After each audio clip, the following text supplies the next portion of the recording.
It's not as if she were a maniac, a raving thing. She just goes a little mad sometimes.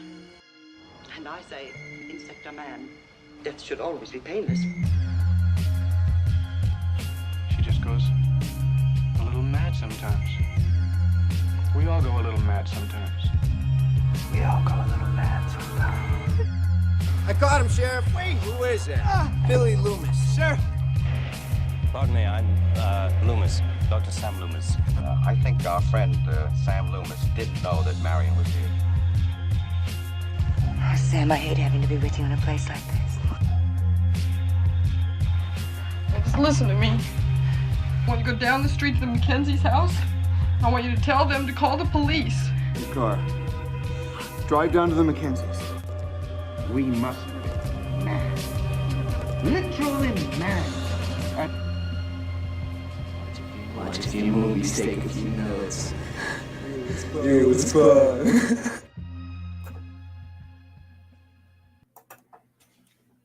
Good evening, chat. How are you doing? Seeing all the regulars here. Hello, Murgoot. Hello, Wheezy. Hello, Maverick Hunter. I hope you're all fine. Mima, you're here as well. Good to see you. Good to see you. We are here for Double Feature Horror Show number 83. It's not a significant number, but it's quite high. You know, you've got to be impressed with that. And wouldn't it have been better if this was like episode 100? It's more than 40 Towers and Mr. Bean. So, there you go. Substantially. It's also more than Laughing at the Guardian. Oh my goodness. That's because we're regular, Haryan. We're every week, except for the weeks when. Anyway, don't worry about those weeks. Every other week we are here. And well, chat, you're probably noticing the gang is back together. The OG. Boys. Go on, let me sing it. Huh? The boys are back in town. Boys are back in town. Yay. Absolutely. So we wanted Haryan back for this, so I've been strategic. Bloody hell! It's early in the stream. Strategically sullying the reputation of various igneous rocks, all to get his attention, so nice. I could lure him back on stream, and it's paid off. How are you, Haryan? I am very good. I am quite glad you wanted me to watch this film, and I can see why. It is horror deconstructed. And you are ready for it now, because I goofed early on. I goofed massively. I was like, Haryan, first show, do you want to watch like this? What, you've seen no horror movies whatsoever? Oh, well, more or less, yeah. Okay, watch this really meta horror film deconstructing about 40 films you've not seen. So that was a great decision I made, and I was determined not to repeat it. So I literally had a list of movies that we were going to work through before I showed you this movie, and we are here, Cabin in the Woods. Nice. I still didn't finish them all, but I just felt I felt it was time. Just to confirm to Murgu, I'm not quite in the drain pipe. I'm actually in my kitchen. I'm actually decorating at the moment, so hence why I sound a little bit. This is a bit of a makeshift setup I've got going for myself. True. While we're early on, so I'll give a little grounding of this, because I've literally been working on this for, I mean, this is coming up on 2 years now. I had to have Haryan back. I've literally been going through a checklist just to make darn sure, absolutely waifu, the horror syllabus.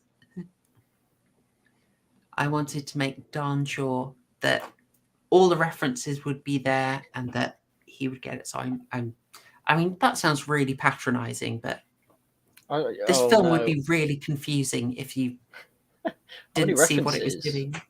How many references am I supposed to be getting? Or is it kind of like concepts more than both like direct references?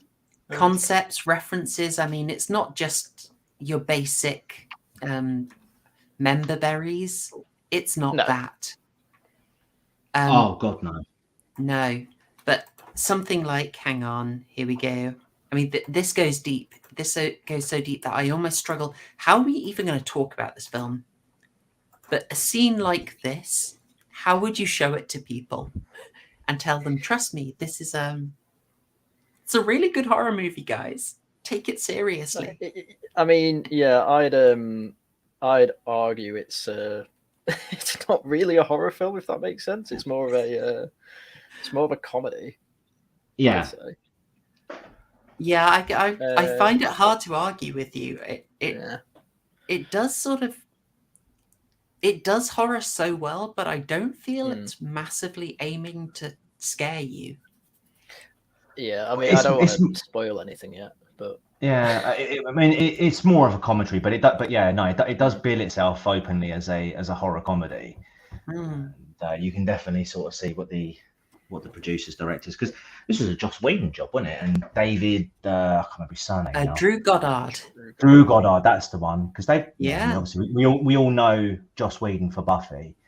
But yeah, Drew Goddard's done a handful of stuff as well, hasn't he? Like, Drew Goddard, heavily involved in the Whedon-verse. Also, one of those folks who sort of branched off, and you've seen him everywhere. So I'll look him up quickly because he's been all over the place. I was going to say he was heavily involved in Blade, and I just want to confirm that I might be thinking of a different person. There's one of those guys who... Are you thinking of Wesley Snipes? No. It's not him. I've got that wrong. Who is the... What? Okay, I'm going to look this up because once I say the name, you'll get it. You'll be like, I've seen about a billion things from him. David S. Goyer. David Goyer. That's the guy I'm thinking of. Yeah. No, I've never heard of him. Really? You'll have seen his hands over everything you've watched recently, for good or ill. I'll also take a moment. Hey, Mr. Gently Benevolent, good to see you in chat. Also, John Goris, good to see you. Could I just ask, guys, is the audio balancing okay? Because some people were saying that the audio levels were a little bit off last week.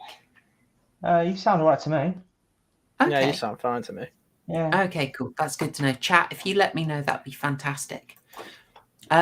Before we get into it, we're going to go full spoiler mode. We're going to be very tight on the time tonight. There is a certain amount of real life pressures limiting the time available, but we are going to give this film a very good showing, and we will have no trouble doing our signature talk about the film for longer than the film runs trick, because this is only 95 minutes long. I know, right? It felt longer. It did feel longer, didn't it? Yeah.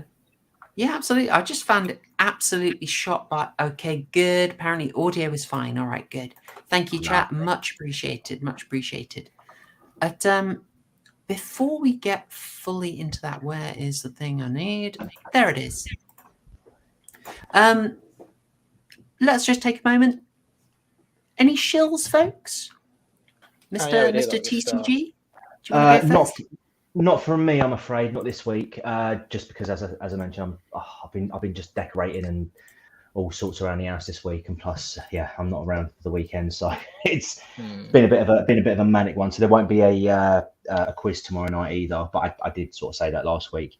But business there'll be a stream, a community quiz next Friday. And I will get back on the Sherlock stuff on my second channel from next Monday. We'll do one on Monday when I return, and then true crime stuff. We'll get something out in. I've seen a couple of cases. There's one that I really want to cover. It is quite well known, but I really want to cover it. Anybody here know about the pizza bomb? Robber? Pizza bomb robber? Yes. What? What's a pizza bomb? So did he bomb a pizza place, or did he rob pizza? No, it's a guy who works in a pizza place who robbed a bank, but he had a bomb strapped to his neck, and it is a blooming rabbit hole. And I really want to cover that case. So that will probably be my next one. Damn. I heard of a similar one you might want to cover. It was a guy who wanted to get into rap, and he was working in Burger King and he was spitting on the onion rings. Then in the parking lot, circling, screaming. He didn't give it. Well, I won't say it. It was a family-friendly stream. I know that guy because he had his windows down and the system up, didn't he? That's a guy, a real stand-up character, real stand-up guy. Right. Yeah, no, I've heard of that one. I've heard that guy. Yeah. How about you, Haryan? I'm in a similar boat where I don't think I can make too much content for a few weeks anyway. I mean, I can at least make a video a week. So my video this week was just about Rishi Sunak going into number 10, what his plans would be, and why I don't know. It's we'll see. Talking about Sunak, can I just mention, like, did anyone else feel that when he went into number 10, like when he got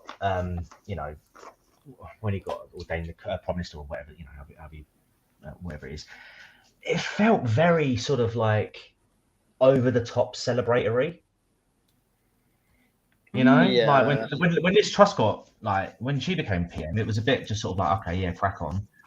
We said that, they're all out number 10, all like patting themselves in the back, like, oh, what we've done, we've won up Labour again in terms of firsts. Well, they were ready for Rishi. That's fine. Were you not ready for Rishi? I wasn't. No, I was too busy, doing real life stuff. Yeah, I wish they'd gone for like Rishi Rich or Rishi Business. I'd have gone for that maybe. Rishi seems to be the popular thing to say. I don't really know what it means, but it's what I hear a lot of people say. Either that or just they call him a snake. True. All right, I'll do my own shilling. Okay, folks. Mm-hmm. Well, I feel very awkward saying it, but we're on YouTube, so we're going to have to do it. We want that like button absolutely pulverized by a massive snake creature. We want you to get that subscribe button. Well, Haryan, what do you do to the subscribe button? Go ahead. They get half their bear trap on a chain and throw it at the subscribe button and make sure it gets dragged back towards them, so that they never miss an opportunity to see a proper horror show. I want to get that unicorn jabbing the like button with its horn, piercing through. In fact, sod it, do you know what? Let's get a merman. I really want to see a merman hit the like button. Yeah. Chat, I know you guys think of my videos, my edited videos, my deep analyses, like a big, slimy, bloody, flabby merman. And you wait for them for so long. And one is coming along next week, but life got real busy, so it's not ready today. Also, it's massive. I thought it would be half an hour, but it's actually... It's at least 67 minutes long, so that's delayed. So while you wait for that merman of a video, you show this stream some love, absolutely goring the like button with your horn and summoning all sorts of demonic entities to terrorize that subscribe button. There we go. Absolutely devastating it with a massive fist at the end. How about that? Or let's get the angry molesting tree at the very end. Definitely. Oh well, I've missed doing this. We've been all proper and full of decorum without you, Haryan. But you've come back and you've dragged us back down to the right level. This show lost its magic with me. Clearly, unbelievable. So true. So true. Oh yes, folks. Well, if you want to support this high quality stream and channel and help me fund the slightly more ambitious project I have in mind, the project on the history of blockbuster video, then super chats are open. But even better than super chats, I would absolutely love it if you join the channel as a member or you join me as a subscriber on Subscribestar. And the reason I specify those is it makes accounting for the budget for the project a lot easier for me. And also, I can reward you easier. It's far easier if you're joining as a member or subscribing in some way. I can give you exclusive videos and early access and details of all the sort of Easter eggs I hide in things, allegedly. Don't look for those or anything. And in terms of extra shilling, I'll drop one more because Waifu has reminded me of this gem. Yes, I think I called it "How to Kill It This Halloween" or "Kill It This Halloween." Anyway, look back in the archives for this. It's old. I've seen that one. Yeah, do it. Go and check it out. That's a great little vid. Very underappreciated. It was in the best of list for ages. Yeah, I think that's the first video I ever saw of yours as well. Sweet. And because you were like, how do I get more subscribers? I'm like, Jesus, don't ask me. I'm the worst person to ask. And then I saw the video. I'm like, Jesus, how do you not have more subscribers? What the fuck? We are still asking this question. Yeah. I insulted the French and everything, you know. I don't know. Susan doesn't like me for some unspecified reason. Who knows? Anyway, that is enough shilling, guys. Links for all the subscriptions are in the description to this video, and it would be great to have you aboard as a member if you'd like to. Okay, with that said, let's get into it. Folks, what the heck is The Cabin in the Woods? What is this film? Why is this film? It was a mistake. What? No, it was great. Nice. Oh, Bot Patrol. Bot Patrol. How do you describe this film?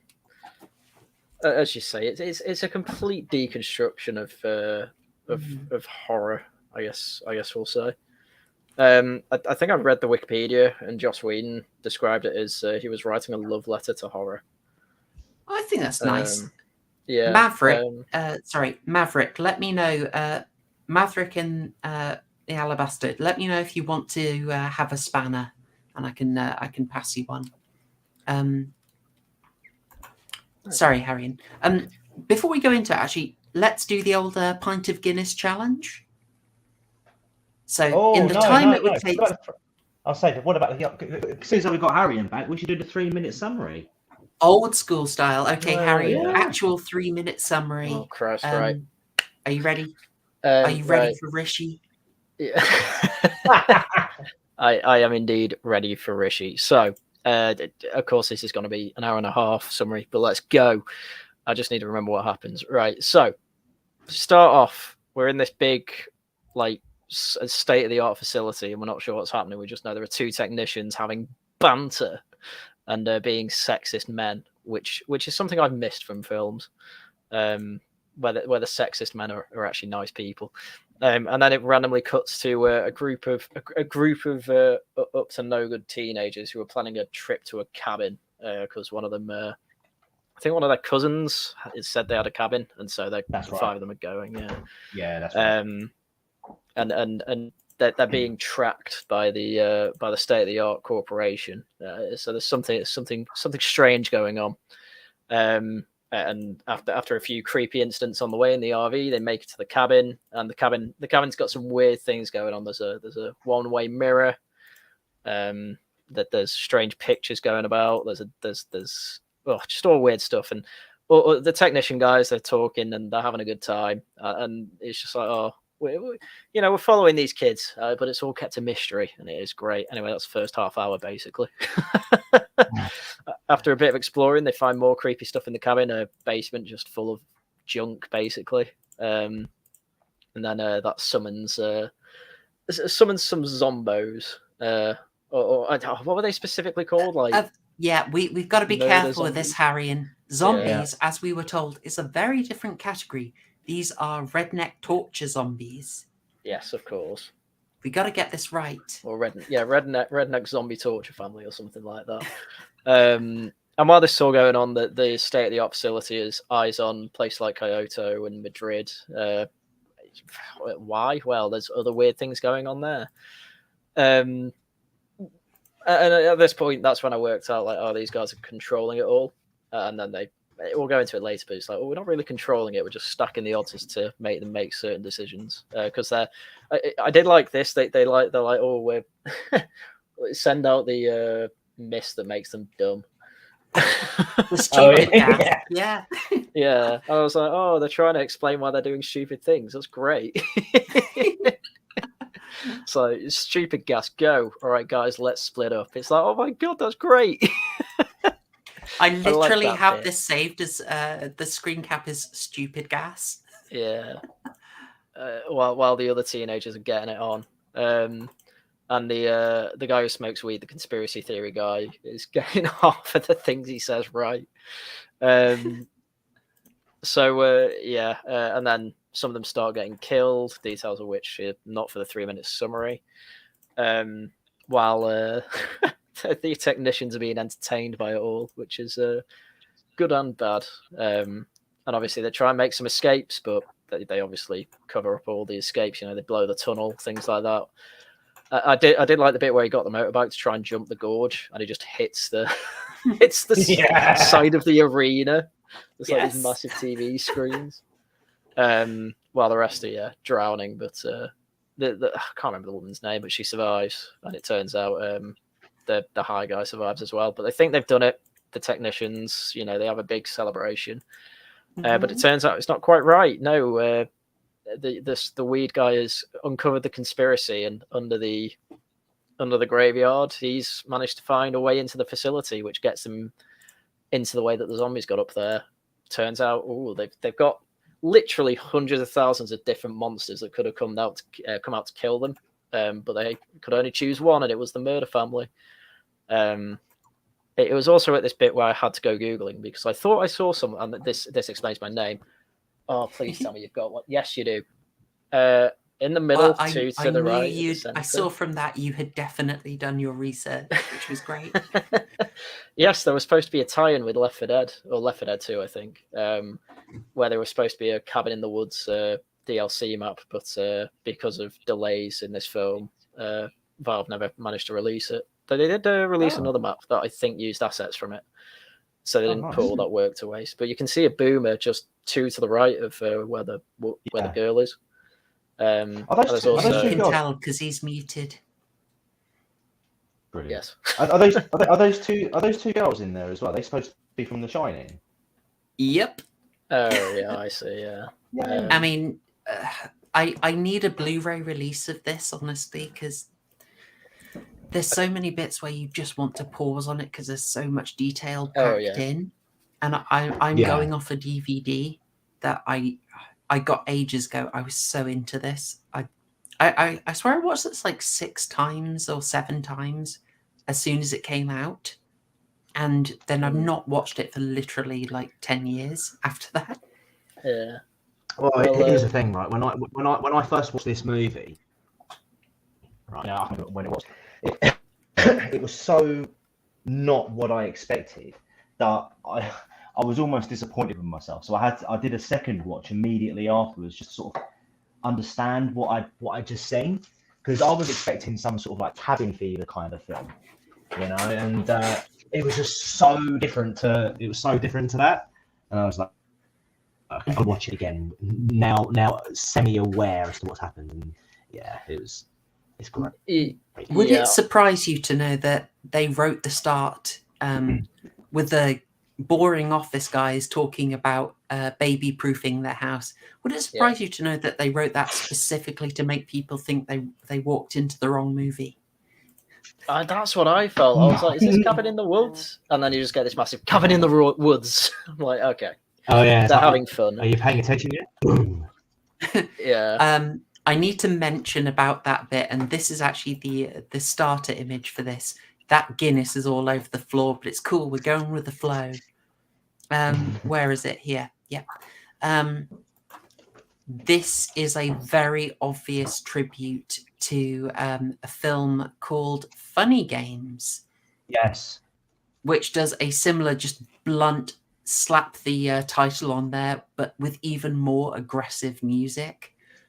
Yeah. Like, they let you off light here. It's absolute ear torture in Funny Games. But Funny Games is also a deconstruction of horror, but a lot more aggressive towards the viewer.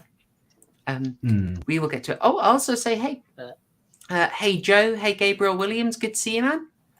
And where is he? Someone who's been saying you need to make a show. JMH, there you are, man. Good to see you. I love it, chat. You've all turned up. It's great seeing you. Okay. Yeah, so I mean, this could be a very long stream if we pointed out every single horror reference, but we'll keep going. So you've got up to all chaos being unleashed. Well, as I was, I'm just before that bit. We're at the elevator bit, and then sorry. Yeah, they have. I mean, it was the worst security I've ever seen for a place like this, and they need it to be like that. So that, yeah, I think I was saying to myself, this is abrupt chaos, and then just started, and well, I started enjoying it from the off because it was just literally every monster they have is just let loose in the facility. So it's a load of innocent people that you don't like because they're so flippant about people dying. That now they're all dying in gruesome ways. Nah, they were the good guys. They were the good guys in this movie. I mean, yeah, this is that's from a certain point of view. It's from the correct point of view. So throughout this post this abrupt chaos, which is about, I don't know, 10, 15 minutes of the film, something like that. It's fairly long, which is good. Yeah. Because they you could rewatch this scene about 20 times over, I think, and see something new every time. Oh yes, yeah. But 3-minute summary, so I'll skip to the end. The woman and the weed guy, they finally make it to the ritual room, and they work out why they've been chosen for this, and it's they need 5 kind of archetypes of people. You need a athlete, a whore, a fool, and she. I did like the line at, we need a virgin, and you chose me. We work with what we've got. That's such a treat. And I was surprised to see Sigourney Weaver as well. Yeah. Nice. When I was looking into the making of this, I don't know if you saw this as well. It was not originally planned to be Sigourney Weaver. I mean, she's an amazing choice. No. Bruce Campbell was going to be the guy. So if that's really? if that's not ringing any bells, Bruce Campbell is the guy best known for playing Ash Williams in the Evil Dead series and appearing in all other Sam Raimi films. I heard that when Sigourney Weaver was carrying out scenes for this movie, or just whenever she was on set, apparently she was really into the werewolf. I think Joss Whedon said that she'd come on, who's a werewolf? Can I get to meet the werewolf? Can I take a picture with the werewolf? And the werewolf's barely in the movie. But apparently she was really, really excited to be working with a werewolf. Oh, bless her. TCG got a little bit of the static on the mic. I don't know if there's anything you but I just point that out. But yeah, absolutely correct. Yeah, I love that she picked up on this, and I think she's a fantastic choice. But we'll have to talk about what she represents a bit later. Haryan, carry on, man. And so what are these rituals for? Well, basically, there are titans under the earth that used to rule the planet, but now they're just happy with a ritual once a year where some people die, and as long as they get the blood, they're happy. Which honestly, I think that was more explanation than I would have been happy with. That I would have been content with, I guess, is the better way to put it. Like, I didn't need an explanation for that, but I'm quite happy they put it in. And then at the end of the film, the weed guy and the virgin, that they're like, oh no, we're not going to kill each other just so the rest of the planet can survive. And then a big hand comes out the floor and kills everyone as the titans are coming out of the planet, and that's how the film ends. And I was like, neat. How's this? That was a neat film. Oh, that's better. Yeah, I've got my microphone plugged in now. Oh, there we go, guys. TCG being interfered with for detecting too close to the truth. Yes. Steve and Gary did nothing wrong. Changed my mind. Very true. You know what? Maybe here's an interesting place to start. Because it's sort of played for a joke, but it's also very interesting and true. Did you know? So, this is going to be difficult, chats, because there's so much going on in this film. You're going to have to bear with us, but maybe this idea of the characters not really being their archetypes is a good place to start. Well, I mean, that was kind of the point. for that last line from Sigourney Weaver. It's like, well, you're never going to find a perfect archetype, but we can find 5 people that kind of fit it. Yeah, well, it's not even that they kind of fit it. It's that they're actually, except for I must not call him Topher. Sorry, I know Fran Kranz, who plays a stoner guy from Dollhouse, so I see him and I just think Topher, which is his character there. Must not. His name is Marty in this. Not that Shaggy. we're ever going to remember. And yes, it's Shaggy basically. I mean, the fact that this is really just the Scooby-Doo gang is also quite fun. But yeah, so let's talk about it. They really do make a joke out of the fact that Jules is a blonde one. Apologies. She's the whore. Dana, our redhead virgin, is very much not a virgin. They make a joke out of this, but it's also true. If we go all the way back to the start of the film, look how she's introduced. Yeah, Susan, this is for analysis. This is high culture. We're being very intelligent here. Okay, Susan? This isn't just smart. This is tasteful nudity. Oh yeah. Yeah. But this situation, like, I would say Jules, who ends up being the whore, is much more reserved here, right? Well, yeah. Whereas Dana, go ahead, TCG. But I think I can explain that because they mentioned that the chemicals or that they've messed with her hair dye, haven't they? To essentially bring her down to sort of like dumb blonde bimbo levels.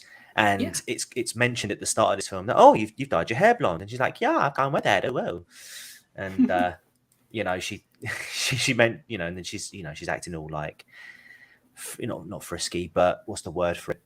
She's definitely horny at that point. Because she's like, flirtatious, certainly. You need to hook up.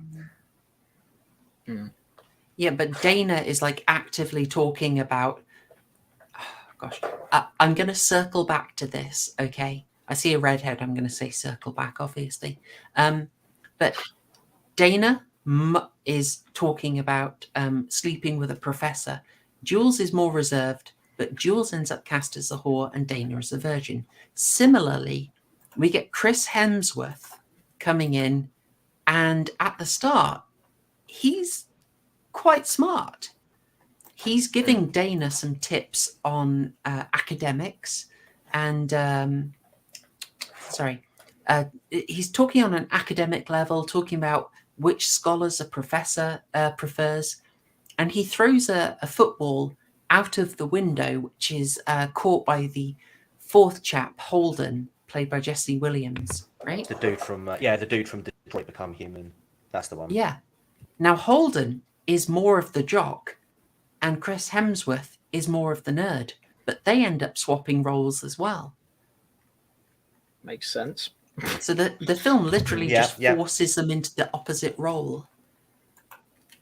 Yeah, I mean, I guess the point of that is you're never going to fit an archetype perfectly, are you? So. Oh, exactly. I think they just accentuate it by making the people literally flip over from what you would expect them to be.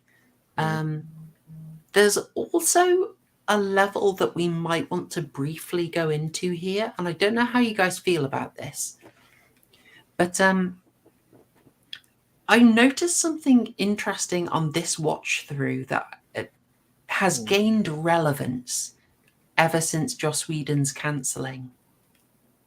So, do you remember what Dana is discussing with Jules? What her dilemma is? Yeah, she was banging a teacher and the teacher bumped her, didn't they? Yeah, that's exactly right. Yeah. Jules is saying like, basically he shouldn't be doing that, and then Dana is being a bit more empowered, a bit more 2000s empowered woman, and she says, I knew what I was doing. And I just thought that was kind of interesting, that given that Joss Whedon got cancelled for sleeping with younger co-stars younger stars of his shows whilst in a position of power, he kind of writes into this a younger person approving of that kind of relationship and saying, oh, no, I had a choice in this. I had some power. Maybe this is like She-Hulk, and this is just a writer expressing their views on screen. It's a little bit meta. I mean, there was like a mini cancellation way before this, way before it sort of really got picked up again in 2019 or something. But it's just interesting. It's just a little bit interesting, I thought, that was written in there. Joss Whedon isn't the sole author of this. Obviously, he and Drew Goddard wrote it together, one of many collaborations. But it's just a little bit interesting that perspective found its way in here. And I just thought I'd mention that. Do you think that's a crazy reach, guys? You can tell me. No, I'm allowed one. Not at all. Not at all. That's one of your better reaches. Thanks, man. Harry, and this one's for you, by the way. Good. EFAP, how much would they love the crazy amount of setup and payoff in this movie? Oh, I did notice he bashes a zombie with the coffee bong, doesn't he? Or the flask bong, I guess it is. I want that coffee bong. I don't do it, but I just want that. It's bloody brilliant. They spent £6,000 making it. No, it's fully functional. If you listen to the director's commentary on this, Joss Whedon and Drew Goddard assure you it is fully functional, both for coffee and another purpose. Well, you can store it for tea, for water, for orange juice. Yeah, exactly. Many things can be stored in it. Whedon and Goddard talk about preferences for certain herbs quite a lot in their commentary. It's quite. I was surprised by the amount that they went into that, but you never know. I'll also mention another thing randomly, just while I remembered. This might be a bit of an awfully scattered stream, but there is so much to say about this film. This came out in 2012. It was made in 2009, but it was massively delayed. So you might think, oh, cool, they spent money on Chris Hemsworth. No, Chris Hemsworth was basically a nobody when they cast him in this. Yes. But the film was delayed for 3 years by a painful and wasted attempt to make it 3D. It was one of those times when they're pushing 3D and then they abandoned it. Yeah, I was going to say if you didn't just now that but when this movie was filmed, Chris Hemsworth hadn't even been cast as Thor. So it was really odd that. So they just got really lucky. They got really lucky with it, yeah. Absolutely jammy. And Chris Hemsworth is fantastic in this. Yeah, I like him in this. Yeah, he's good. He's good. I think everyone's good, but I love it. So yeah, each time I watch this, it's just insane amounts of setup and payoff in quite creative ways. Like there's the bong that becomes a weapon. Yeah. But then there's also this really interesting use of the two-way mirror, which comes back in a very interesting way. Now, can I find it in amidst the many screenshots? Got it. So they obviously use it for this bit of character work and also making it creepy. But then later, the fact that it's a two-way mirror is useful for an escape later on. So really creative setup and payoff. Haryan, would you like to talk about this scene briefly and just describe what's going on here? I hope you mean the first one, because I can't remember how the two-way mirror is used later on at the moment. Just this bit when they have just arrived at the cabin after giving you a shot that is a very explicit Evil Dead homage. I mean, this looks just like Evil Dead. It is so deliberate. I love it. So, all right. So from there's a bit of like teenage drama. Basically, Chris Hemsworth and the whore Jules they're trying to set up the redhead with what's the other guy's name? Holden. But Holden, right? I misheard that first. And they are not trying to hide that fact, so they both know it. So he's been put in this room, and as you can see on the left, there's a picture of a goat just being absolutely slaughtered for a ritual. Foreshadowing. Oh yes. And he's like, no, I'm not having that on my wall, which is understandable. So he takes it off, and then behind it, he thinks, oh, there's a window. Why is there a window to the other room? And then quickly realizes that, oh, she thinks it's a mirror. So he starts watching. And he's like, oh, God. His mind's going, maybe I should do something. But then she starts taking her top off, and he's like, maybe I will in a minute. and then he finally does the gentlemanly thing and thinks, right, knocks on the wall and says, right, stop. I can see you. And she appreciates that he told her that there was a two-way mirror there instead of being a creep, which I thought was nice.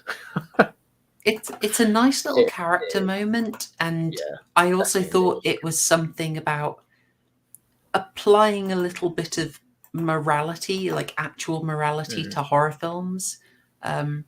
Occasionally 80s horrors, chat, you can back me up on this. Occasionally 80s horrors have been more than a little pervy in an uncomfortable way. Chat, do any of you remember Creepshow 2 and the segment on the raft? One of the characters does some pretty questionable grabbing of the old bubbins. Nice. And it's not really challenged. And you watch it now and you're like, oh, that's kind of creepy, dude. That's kind of really creepy. Whereas I think this brings up a kind of interesting scenario, but then applies a bit of actual morality to it, Yeah. Well, an example I'd use as well is Final Destination 3, which I'm only mentioning because I've just seen the EFAP of it. Oh, there's a guy in that with a camera, and he just keeps like basically saying to women, like, "Get your tits out." And they also, the whole EFAP crew are like, "What is your problem? Why is she like such a bird?"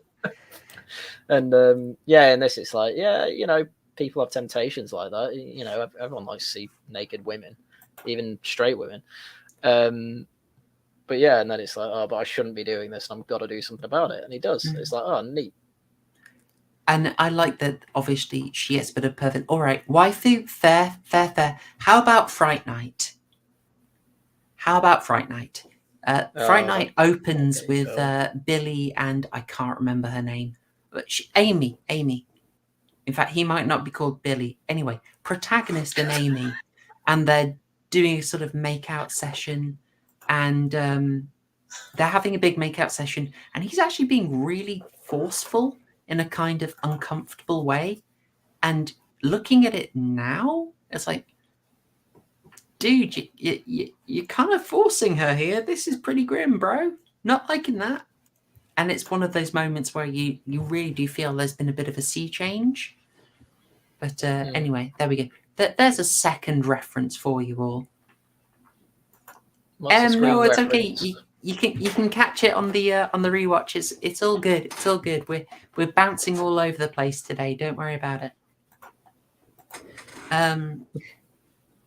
So like later, this is the fact that we've established there's a direct connection between these rooms is used to help Dana escape. Holden smashes through the mirror, and she's able to then escape into it. So. It's initially used for just this nice character moment. And I think that's maybe a good way of talking about what the wider purpose of this film is, which I thought you explained really, really well, Haryan. Yeah, thank you. Yeah, I view this as a really interesting way of someone explaining why horror is how it is. So, sorry, go ahead, man. Go ahead. Well, what do you mean? This scene explains how horror is. Well, obviously, you mean the pervy side of it. You can point out the you can point out some of the silly conventions and you can like parody them, as you did in Scary Movie, or you can treat them. You can talk about. You can be a film set in the real world, like Scream, where they have all seen these movies, and they will talk about the films as films. And those are two very different ways of exploring the genre. But Cabin in the Woods decides to treat horror films as real and serious, and then it challenges itself to explain why people in horror movies would act how they act. So when you get to say the whole "we should split up," which is an obvious bad decision, they explain that by having the stupid gas, or as Maverick recalled it, I don't know if I can say it on here, but the retard reagent, which was nice. I thought a very good name for it. It's such a great critique of horror films as well, because it's like, look, this is how ridiculous you're going to have to be to actually make these tropes work. Just so you know, you have to have an all-powerful, state-of-the-art facility just to have these kids in a cabin be, scare the. Well, I was about to swear, but I'm not allowed to on this stream. Exactly, we're a family-friendly stream. Scare the bejeebus out of them. And then when they try and escape, they've got all their exits covered. And yet at the same time, like there's a plot hole there. They're trying to say, oh, we're just, they've got to make the choice. They've got to make these decisions. And they say, oh, we can just stack the odds against them. It's like, so you're basically making them make a choice or they can't go, which isn't a choice, but it's part of them. I even love how they describe the final girl as well. I even love how they describe the roles, and even with the final girl, it's like, she can live, she can die, it doesn't really matter as long as she suffered. Which is pretty true with all sort of horrors where there is a final girl. Well, yeah, I mean, it was a virgin for a reason. Usually they are a virgin. I mean, that's probably a direct reference to Scream. So. And she does always survive, but she always suffers. In another moment of like explaining standard silly horror movie behavior, there's a bit after Holden and Dana have escaped into the basement, and she's got a knife and she's just used it to attack one of the big redneck torture zombies, and then she just drops it because one of the people in the control room presses a button and makes it spark. And then she drops it. Yeah. I love that so much. It's like that's the detail they go down to in that place. So I just thought that was a really, really interesting way for Cabin in the Woods to approach its challenge of explaining horror. Is to just like, okay, if you're going to make these bad decisions, if you're going to have these tropes, we're going to try and explain why they are there in a story. Yeah, exactly. Definitely. And it works really well, I think. I am so glad you said that, because I had no idea how you would respond to it. Because we can really go in on critiquing the world building, but I think the story is generally quite solid. Oh, they put way more effort into the world building than I would have been okay. Like that, I would have had a base level of happiness with. They really put effort into the world building, I thought. As I mentioned before, the only problem I have with it is that there's basically no security, despite the fact they're the most despite what they can do in the cabin. They didn't, think to like. They have one guard between the elevator and the place where the elevators can all be opened. Are you talking about the black dude who you see for a couple of scenes? No, I'm talking about the one. I'm talking about the one guy with a gun who like it is like. Oh yeah. I've got to shoot the guy. You get out of the way. Yeah, I just find it interesting as well that you get sort of like the perspective of the new guy coming in, because obviously you've got the security guard who's like, it almost sounds like it's his first day on the job, isn't it? And you get exposition and information through his conversations with other senior members of the staff. I thought that was pretty cool, and it's just a new guy, so it's okay to ask questions. Yeah, I know. It was a shame he went so up. good. Personally, I love Ron the intern. I think he was the star character of the film. I'm an intern. So I not get overtime. He was a sweetie. So that's another one of several Buffy alumnus who turned up. That's Tom Lenk playing Ronald the intern, who's just there for a good time. He's a harmless guy. If I was working there, I'd want to be Ronald the intern. He seems like everyone likes him. Just love the idea of them having an intern. It just cracks me up. That is so funny. It's like, clearly there's got to be a lot, and I mean a lot of security. And we've got an intern. Oh man, he's got to have some security clearance, unless he doesn't know why they're killing people. But I think he's probably gonna need a good explanation for that.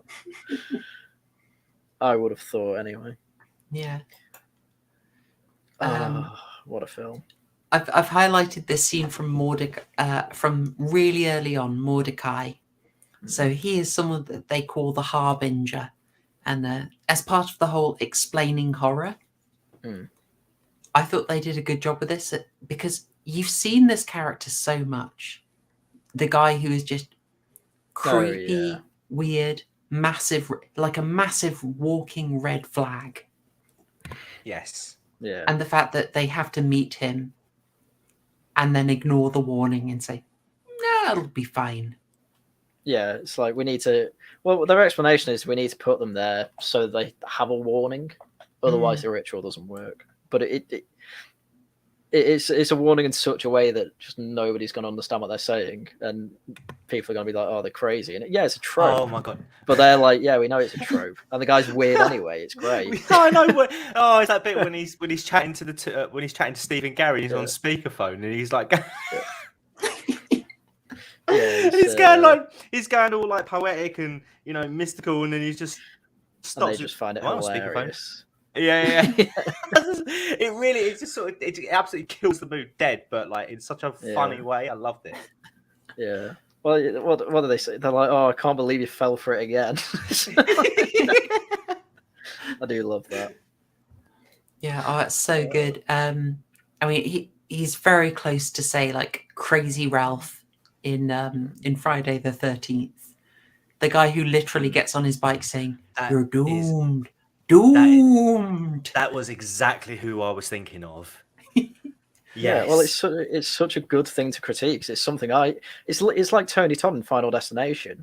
It's like how do they know this stuff? And it's like, oh, he's literally just a weird guy, but they've told him what to say, so that makes a bit more sense. I suppose at this point you could say like they've not. No, I guess we know from Jules' hair dye being somewhat. Chemically enhanced, that they are already affecting them, but it is interesting that they aren't really pushed to make a bad decision here. It seems to me like they kind of naturally they're a bit overconfident and they just ignore the warning at this point. Well, why would you trust what a guy who won't sell you petrol has to say in the middle of the day? Fair point. It's a fair point, there's a whole bunch of them. You probably would just go past it. Like realistically, if you met a weird guy, would you turn around and drive back that however many hours you've spent going here? Yeah, I can't imagine. Yeah, I can't imagine what a weird guy'd have to say to make me turn around in a car, especially on the way to a holiday. I'd also. Something I caught on this viewing that I really liked, that I thought was some really good character work, was the way that it's Marty who actually stands up for Jules instead of the bigger muscly guys, Holden or Chris. Well, you say that, but Marty actually is actually quite a bulky guy. They had to. I know, obviously, like he's supposed to be like the stoner, but. Apparently for the film he was too ripped to sort of like for it to be convincing that he was a stoner, so they had to put loads of baggy clothes on him and oversized baggy clothes because apparently the geezer is jacked. But I think it just because I mean, he is really the only one who is acting normally, because lo and behold, weed saves the day, and it actually immunizes him from the effects of the dumb drugs or the dumb gas. But then, yeah, that sort of seems a bit uncharacteristic. You'd think the stoner would be sort of, I don't know. He was off his nut anyway, so all peace and love. He diffuses it, doesn't he? He does diffuse it. Oh, you weren't kidding. Yeah. There you go. Not bad. You tripped. He's got those V lines. I've got them somewhere. I've got them. Deep under the fat. Deep under. Who needs a 6-pack when you got an 8 keg? Yeah. I gather he was this ripped when he was doing Dollhouse as well, and it's just like they never let him show this off. So I wonder what the heck. Yeah. Anyway, that's enough perving for this moment. You say that like that was a collective perv. It was just you. Oh, come on. Nah. Speaking perving. It was just you. No. Oh my god. Have you taken your dog pills today, people? Oh, mate. White woman gets with dog. I know. Incredible. Okay, folks. We've been doing, a little deep analysis about the conventions of horror. Let's just take a little moment on one of the specific scenes. The specifics of getting off with a dog. TCG, would you like to walk us through this scene, set it in context? Yeah, so they are in the cabin, and they're all sort of chilling around by the fire, and Blondie is dancing very, very suggestively.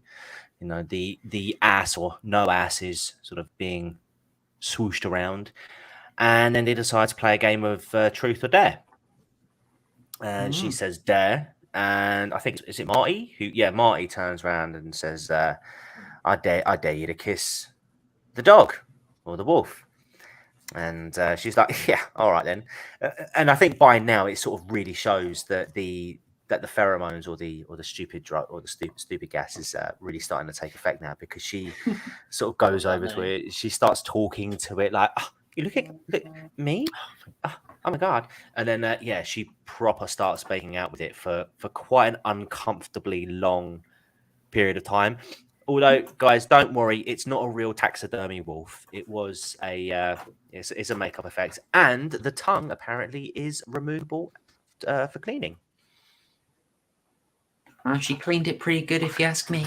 Oh, Why do you know that? Oh, I watched Dead Meat. I watched Dead Meat's coverage on this, the kill count, and he goes through all sorts of facts as well. Yeah, and no, I think that's pretty good coverage of it. They set it up to look actually sexy, and then it becomes just very weird. Yeah. Well, it was a bit of the film where I kind of missed the setup of it. I didn't realize that she was going for a dog, so I just looked back and she's going sexy. I'm like, oh, who's she doing that with? And then it cuts to this, and I'm like, whoa, what the hell? I didn't sign up for dog pills. Yeah, it was a funny moment of realization for me, I have to say.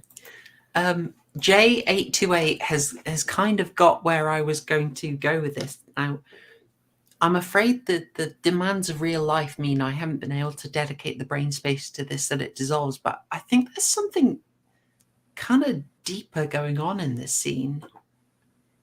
Do we think there's something specific in the fact that it's a big bad wolf?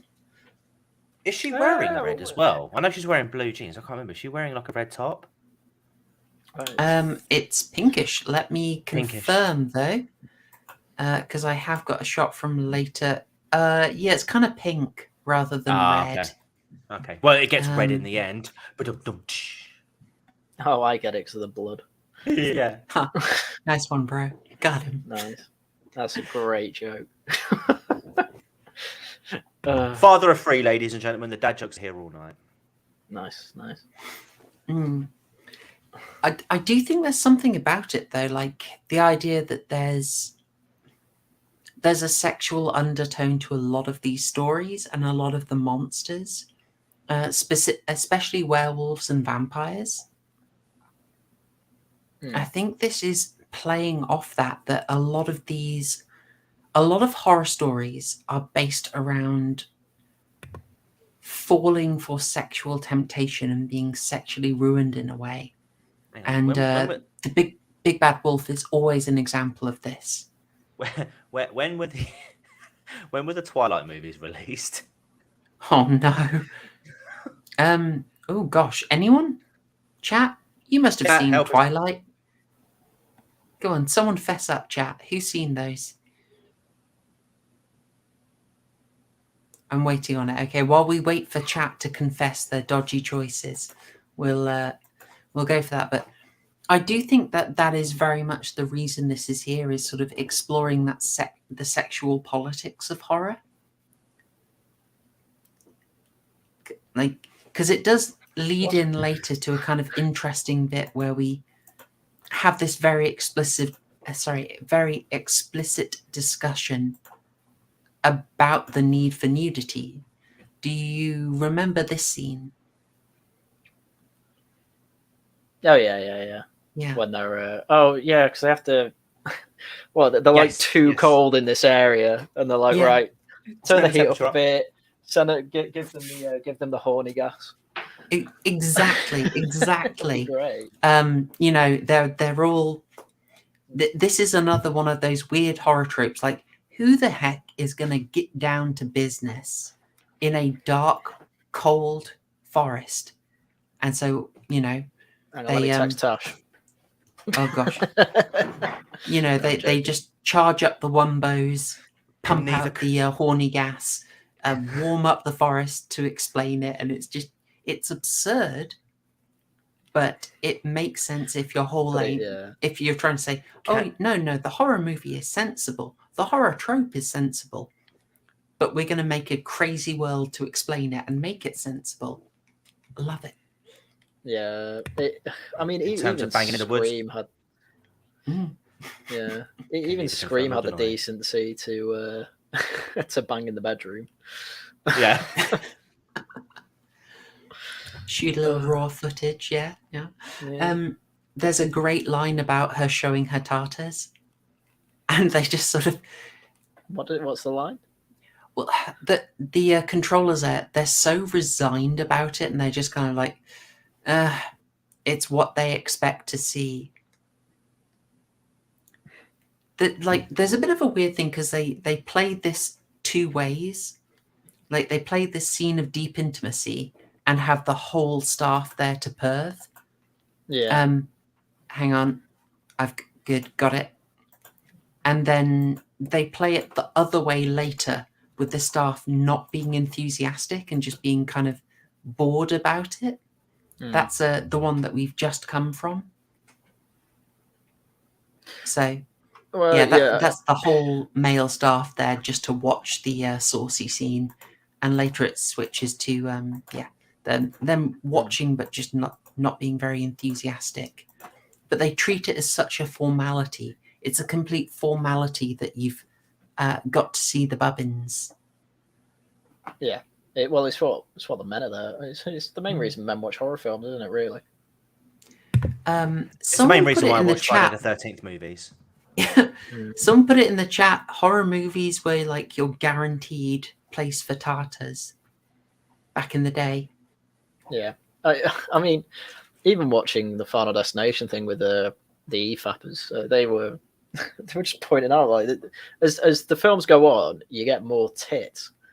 Because in the third one, you have them in the sunbeds. It's like, there's two lots of tits now, and they're on screen for a grand total of about 5 minutes or something. it's mad. Mary Elizabeth Winstead was far too good for that movie. Far too good. Yeah. You sound so depressed. I'm a Mary Elizabeth Winstead fan. What can I say? She hasn't been in a good film. Scott Pilgrim? Was she Ramona Flowers? Yeah. No, really? Yeah, seriously. Wow. It feels like she'd be too old to be Ramona Flowers. When was Scott Pilgrim out? I don't even remember. Oh, I want to say like 2009, 2010, maybe? That's when it seems to me. Yeah, so where was I going with this? Yeah, the kind of obligatory thing. And I guess we can maybe talk about the model here, the dynamic. Like, I think from the way they describe this scene about people expect to see it, it's like, are we kind of the old gods? Like the audience? Are we the old gods? I kind of read this as a bit of a commentary on the audience, because there's one really interesting bit where it's where the woman turns around and she makes a comment about them all gawking, and I think it's Gary, the older guy, turns around and says, it's not just for us, it's for our budding audience or something like that. It makes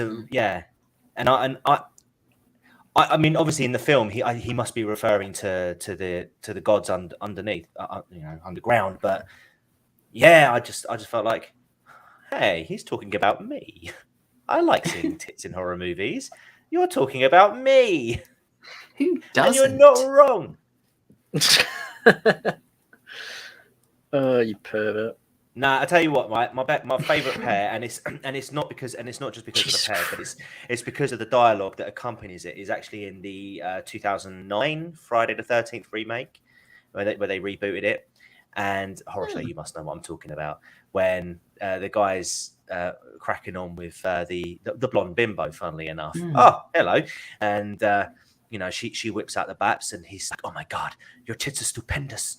They're so stupendous. And he's like, you've got perfect nipple precision, baby. Like, such a commentary on this bird's tits. It's amazing. And I'm like, I haven't remembered this. I've only seen it once. I've meant to rewatch it. You see, this is the difference between men and women, right here, ladies and gentlemen. Yes, men really look for that nipple precision. She did have really good nipple precision. Nice. Yes. Yeah, so I go with that. We are the older gods. And I think our controllers here they have to be the film production, right? They are the people influencing every single decision. Yeah. And importantly, do you remember what Sigourney Weaver's character is called? It's like the director. It's the directorate or something like that. Nailed it in one. Yeah, she's director. So obviously you can be the director of a company or an institution. But director also really applies to the film. You know what? You're right. I think it's really interesting that we've got both Cabin in the Woods, made in 2009, remember. Delayed for 3 years, made in 2009, coming out just before Inception, which is also another brilliant metaphor for filmmaking. Except Cabin in the Woods is just a lot more nakedly meta than Inception is. Yeah. Sorry, Tash just asks in the chat, how do I watch horrors without screaming like in Soma? The answer to that, Tash, is not as many.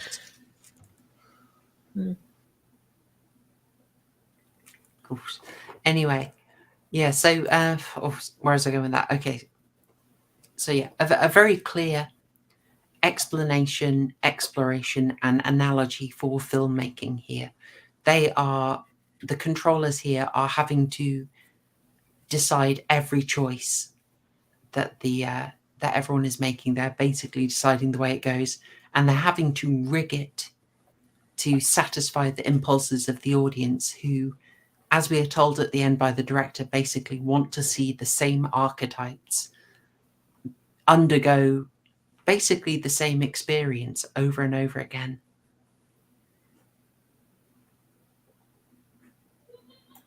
We totally are, 70 Sue. We are. We're the ones that decide their fate. We are an indescribable horror.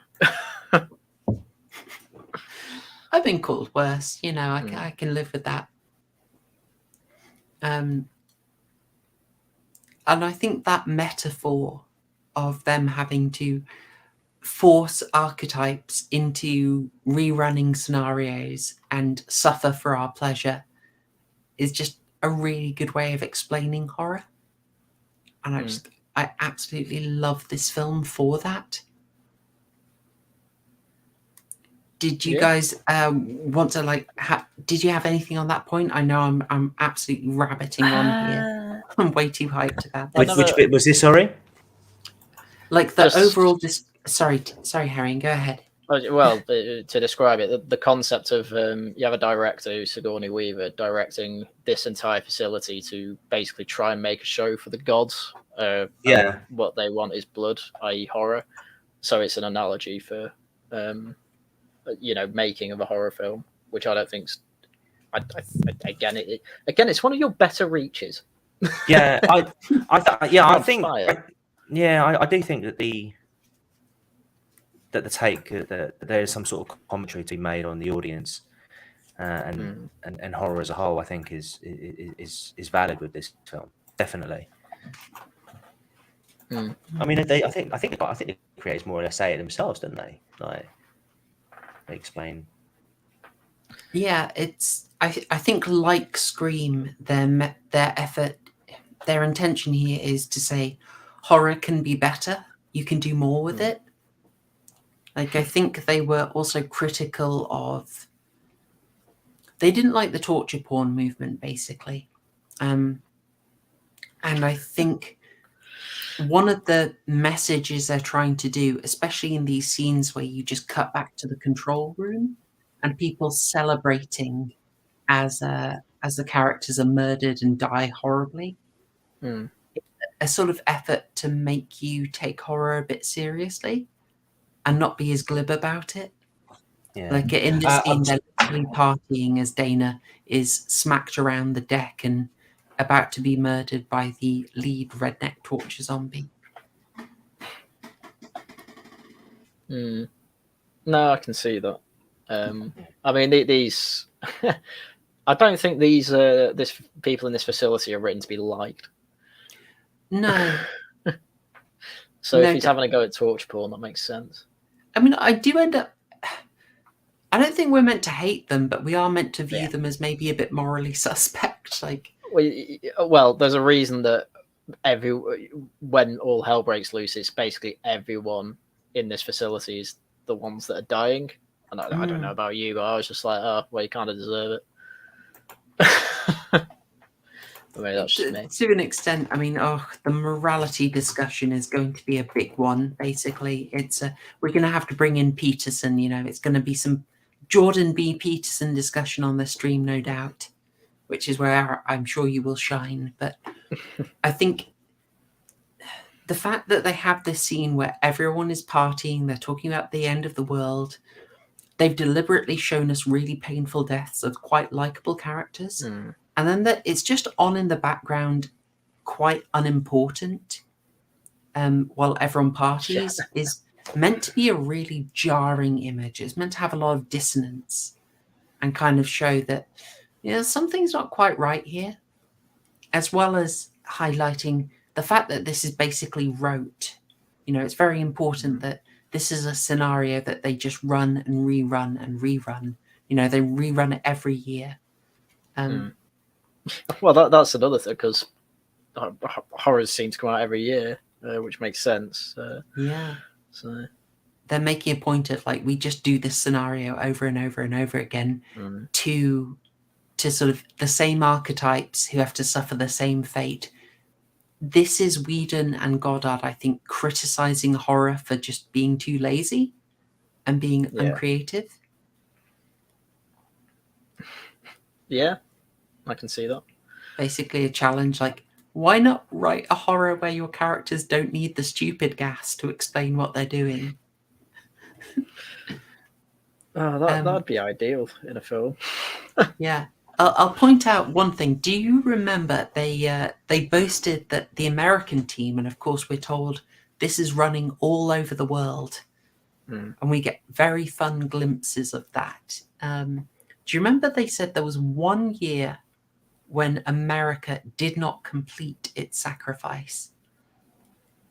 No, what was the story behind that? It was 1998. Right. I want to give chat just a moment. If you want to have a think, chat, why was it 1998? I have a theory. I could be wrong. While chat is thinking about that, I mean, I can't even think. I was 2. Oh, Haryan, please. I don't know history. Minister. Okay.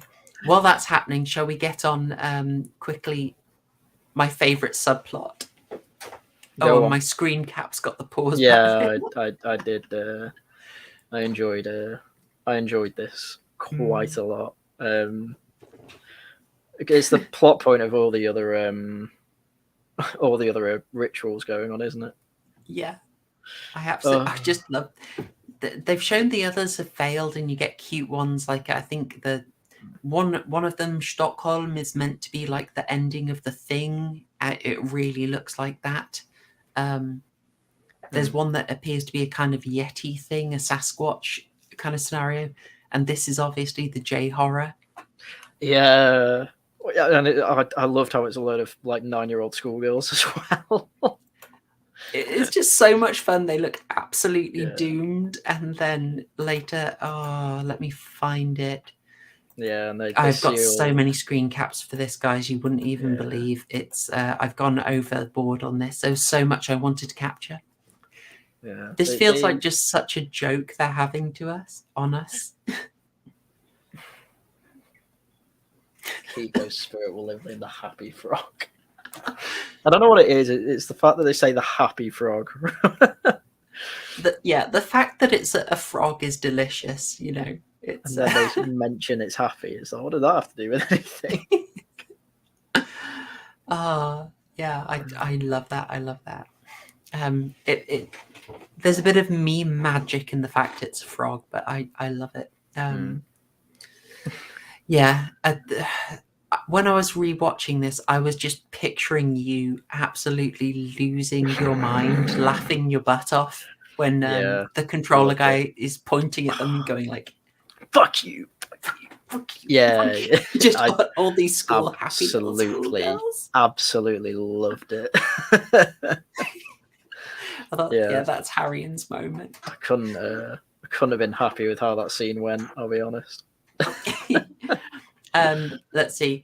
We've got some guesses. Oh, now Eddie is where I'm thinking of this for why it was 1998 that was off. I'll do a quick check here because I think hang on. I just want to get this right because I thought 1998 was a Buffy reference. When did it start? Okay, right. So the original release was mid 1997. No, it doesn't line up. But then there wasn't really an apocalypse in season 1 as much. It was more of an apocalypse in season 2, which would have been 1998. So I don't know. That was my explanation. I thought the reason that they failed in 1998 was the first time Buffy stopped an apocalypse. That's how I thought of it. But I will welcome your own theories on this. Yeah, I wouldn't have guessed that. I've never seen Buffy. I'm afraid. Come on, you are seriously? Yeah, I've never seen Buffy. I know it as that show that used to be on before Simpsons. I have an F in the chat, guys. F in the chat. Okay, no worries. No worries. You know what? I think you are going to have the most delicious binge of your life when you start. I obviously hear from Mauler that it's the best show ever made, more or less. So. It is quite an experience. I mean, you get into the Whedon verse and it's quite a deep well. There is a heck of a lot of Buffy and Angel to watch. But I do always wonder, like, how much of it is how much of Buffy is like how much of the appeal is really down to like being a certain age at a certain time, because there's a heck of a lot of pop culture references that are incredibly America mid-90s specific. Oh well, I watch Simpsons. Don't worry about 90s pop references. I'll be all right there. Waifu, that was the Akathla demon. That was the end of season 2. It was going to swallow the world via a portal. Why is everyone saying FFS? Oh, my brother was obsessed with Buffy. Well, I've never. Have you seen it, Tash? Well, I imagine you have if your brother watched it a lot. I've heard it's good. Yeah, I mean, oh my god, even Gatsby's having a go at me. Gatsby is absolutely appalled. The absolute state. Yeah, I mean, in fairness, you know, I can have a go at you for Buffy, but to be honest, anyone could, you know, what's the phrase? Check my collar. Is that the phrase? I can't remember my idiom, but anyone could pull me up for not seeing much of The Outer Limits or Tales from the Dark Side. I certainly have my own gaps in viewing, so no worries. Oh, but apparently Buffy's this really important show that everyone's seen. Buffy was massively formative, but you know, I was literally going into high school when Buffy came out, so I was basically growing up in the same year as her. So just the timing was absolutely perfect. I got obsessed with Buffy. I was very into it, but I won't let it derail us much further. So we should still be talking about Cabin in the Woods. Yeah. Do you want to go back to the dog pill? Oh no, I do not want to go to the dog pill. It is one of those really weird scenes, isn't it? Yeah. Ugh. It's just strange show. Why did you put this in? Okay. We should maybe... Oh, actually, just before we move on... Oh, hey. Maverick Hunter, that is a good tip. It's like Tales from the Crypt. Everyone is in Tales from the Crypt. Tom Cruise is in Tales from the Crypt. Demi Moore is in Tales from the Crypt. I love it. I'll just take a quick pause here. Ugh, thank you, man. I have good news for you. Possession is going to be covered. From what I was asking about it because people recommended Possession. And I think the vibe is probably wrong for Halloween, but I really want to watch it. We're covering it either in November or December. So it's going to be the audience choice at the end of November or in December. So it's one of those. But I'm really looking forward to it because so many people have said we have to watch Possession. So I'm looking forward to that one. Okay. Right. There's a very important scene that I think maybe we move on. I know TCG is currently AFK, as all the kids say. That is what the kids say. This bit. You're not wrong. Oh God, I love that. Oh, the wind probably opened it. You what? I love how they proper do that. Du was, Kumpel? You what, mate? Yeah, exactly. It's like how the wind opened that. I was so glad that I think even two of them are like, "What are you on about?" Yeah, it's Marty just. Obviously, it maybe it's a bit overplayed that the guy stoned out of his head is the one who is thinking clearly. No, but I don't get tired of it. I enjoy it. That's it. That's explained. They mention whatever he's smoking stopping the stupid gas from affecting him. So he's actually technically the smartest one in the room. Oh no, they do have the good explanation for it, but I guess it's just the idea of it is like stoner guy sees clearly is like it's a little, but I don't mind it. I was with it because it just, I think it's just Fran Kranz is so good in this. I could have been really annoyed by his character, but Fran Kranz just absolutely nailed it. And his reactions whenever they do something really stupid was brilliant. Yeah, he probably brings it up, doesn't he? So he just can't believe how stupid they're being constantly. Yeah. So he just ends up like resigned to it. Like, oh, yeah, if you're all going to be idiots, I'm just going to get completely high. Yeah. Haryan, I should check. Have you seen Evil Dead yet? We watched Army of Darkness, didn't we? But I've not seen any. I've not seen anything else with Bruce Campbell yet. Yeah, it strikes me as kind of weird. Like, I possibly should have forced Evil Dead on you first, but Oh, I enjoyed Army of Darkness though. What a film that was. Maybe we'll get you in. I know you're a busy lad, but we'll try and get you back in so you can see that. You're talking about Captain Supermarket, right? Oh, absolutely, Captain Supermarket. The proper title for it. Exactly, yeah. Bilbo is confirming, yes. So TCG, we're just talking about the brilliant idea that basically they have the stoner character be the only one who's making sense. Yes. Yeah. And to be fair, I can't believe it. A lot of people. There are two types of weed smokers. Most of them are morons, but there's a guy at uni who never went to a lecture, just stayed in his room smoking weed all the time, and he ended up with a first. So it is actually possible that they are hard workers and are actually smart. As much as it pains me to admit, but yeah, I know what you mean. The stereotype is that them.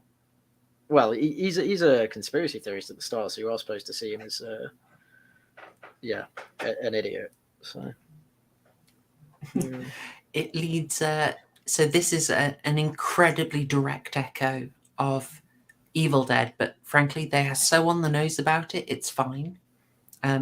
Also, speaking of Evil Dead, one thing I'll quickly point out if I can find it is that when we get the board with all the I am never going to find this. I've got about 40 of these. Is it the one that I mentioned earlier? There we go. Yeah, I just want to point this one out. Where are you? Got him. On this, they do specifically go out their way to make a couple of Evil Dead references. We do have Deadites on there. Oh no, he's blocking the Deadites. No, he's ruined it. If you look close to the bottom, though, on the left, we do have Angry Molesting Tree. So.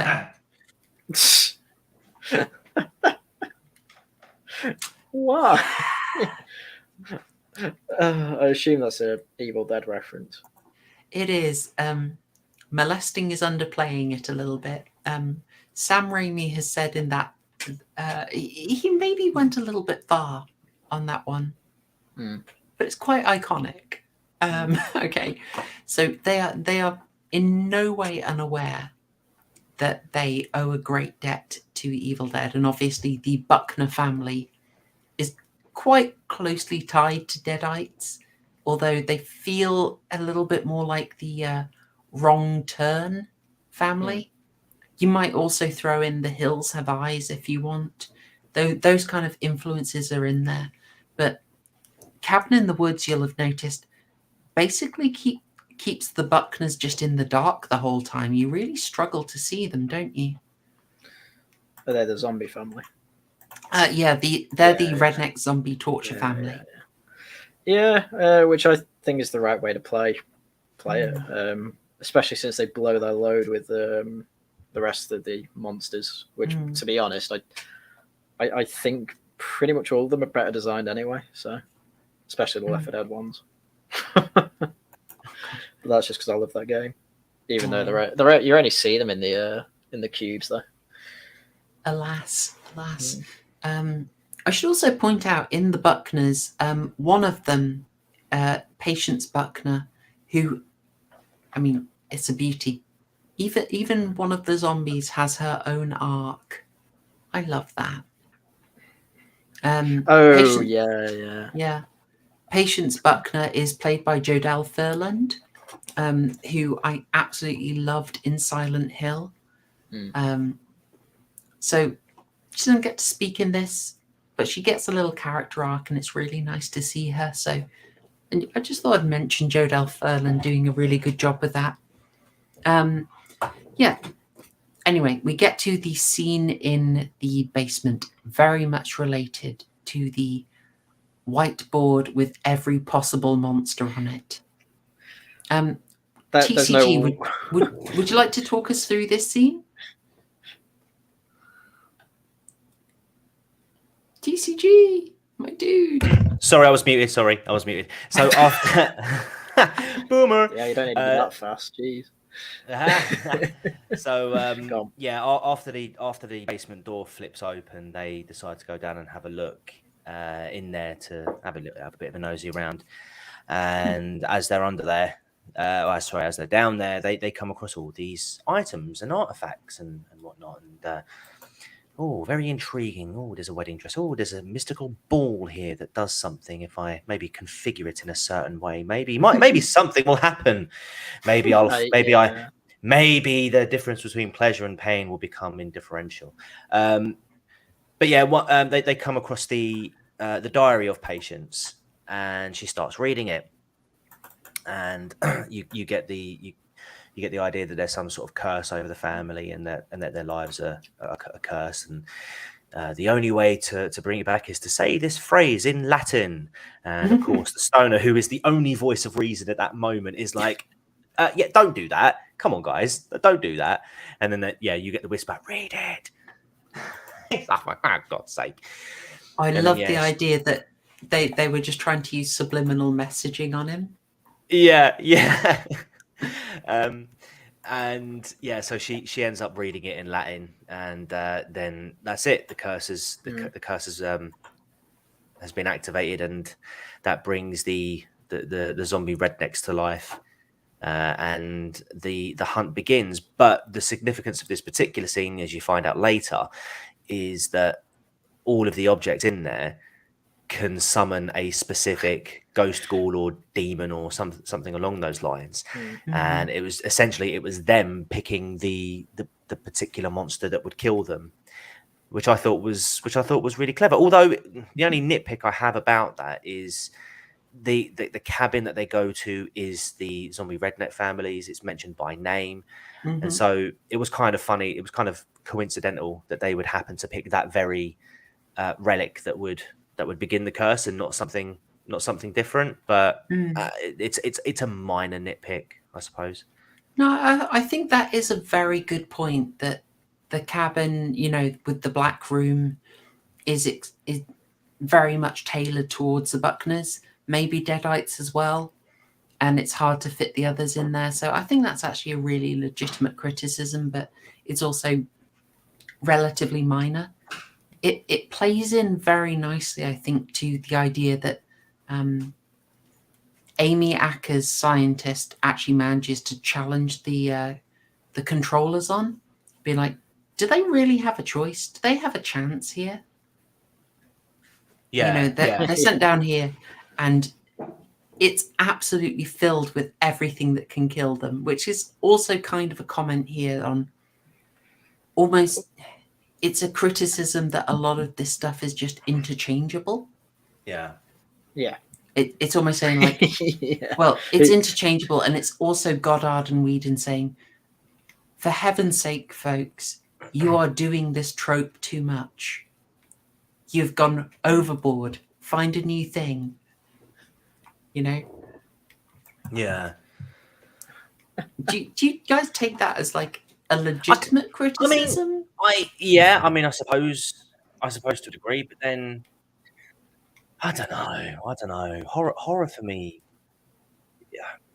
the one thing that I find not frustrating about horror, but just regular theme, is that it does seem quite limited in terms of its tropes. It's very very formulaic, and it's films like this, films like Scream, even like A New Nightmare, which try and buck the trend, and but even those kinds of films, and this one included, which is essentially a commentary on a horror film, it is in and of itself becoming a bit of a trope as well, because even in the commentary sort of horror genre, there are certain rules that seem to be applied, like it's almost like the seriousness of the situation that is befallen upon the characters in the movie is sort of taken sort of lightheartedly. They seem to be fully aware as to what's happening, and yet they seem absolutely powerless to stop it. I just wonder what the next evolution of horrors would be at this stage. But this for me was one of the last ones that did it really well in terms of commenting on horror, because it goes so far. I think it's a decent criticism in it, but I think you've got a nice balanced take on it, which is like, we can get really autistic about reducing a story down to beats. We can go all the way to Joseph Campbell's monomyth if we want, or Dan Harmon's 4-point story circle if we want to be a bit more modern than Campbell. Ultimately, stories will, you can boil them down to very essential beats. I don't really mind. Like, I think even with the Friday, I'm sorry if I use this example all the time, folks. It's the one that comes to mind. Friday the 13th. Every single film is the same. Every single one. People in a remote location. Jason awakens, arrives, massacres them one by one. Showdown. That's what happens. But the quality differs so much because of little touches within those story beats. It's like, I'm absolutely fine with that. Like, if you want to come out and say, don't be so formulaic, try and be creative, I'm fine. But I feel it's more like, if this film is just saying, stop having your characters make stupid choices, then I think that's a much stronger criticism. Yeah, but here's the thing, though. When you're saying, or when you're trying to comment or criticize horror films in a horror film that you yourself have made, and you're saying, this is stupid, this is dumb, this is ridiculous, or this is good. For the points where you're saying this is crap, you shouldn't do this.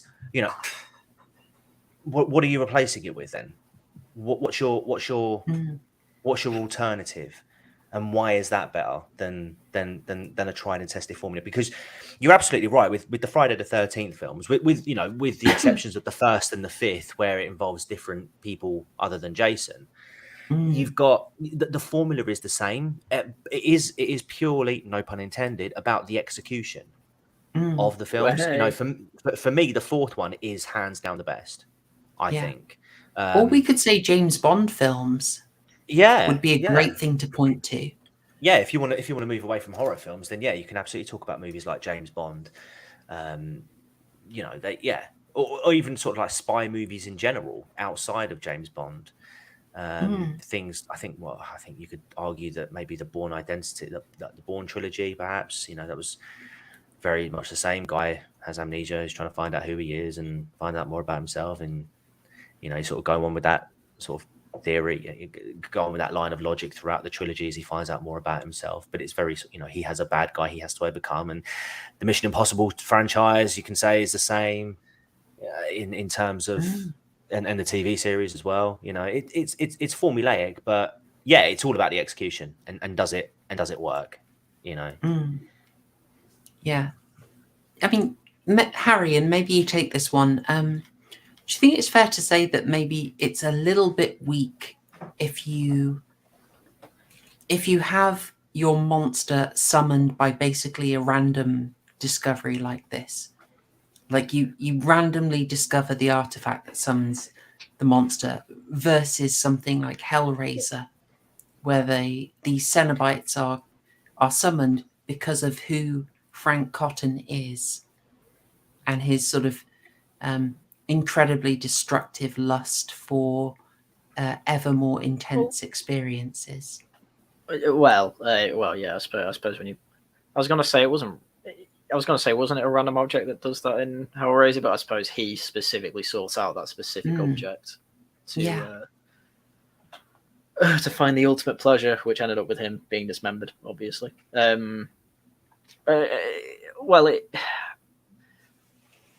lot of horror does rely on people, a lot of contrivance, really, which is fine for a story. Contrivance is fine as long as you don't overdo it.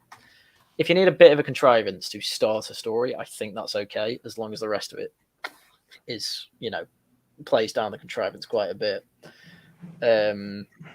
Whereas this film plays right down on contrivance, really. It's just everything they do is due to the facility. That's a good point with contrivancy and working and how this works, because it sort of ties into what's going on in the office, because they have like a bet going on, don't they, as to which one they're going to pick. And it just for me, I felt like it was this particular scene was played out the way it was to make that one happen, just to give it that sort of humor effect, to give it that humor scene. That's kind of my take on it. I felt like, if you're going to have something like this where they're picking and choosing in a horror comedy, well, how do you tie that into the comedy side of the horror? You'll get them all to do like a sweepstake. Yeah. I think I like that. I like that take. TCG, did you have any feelings about this bit? We discussed it while you were AFK.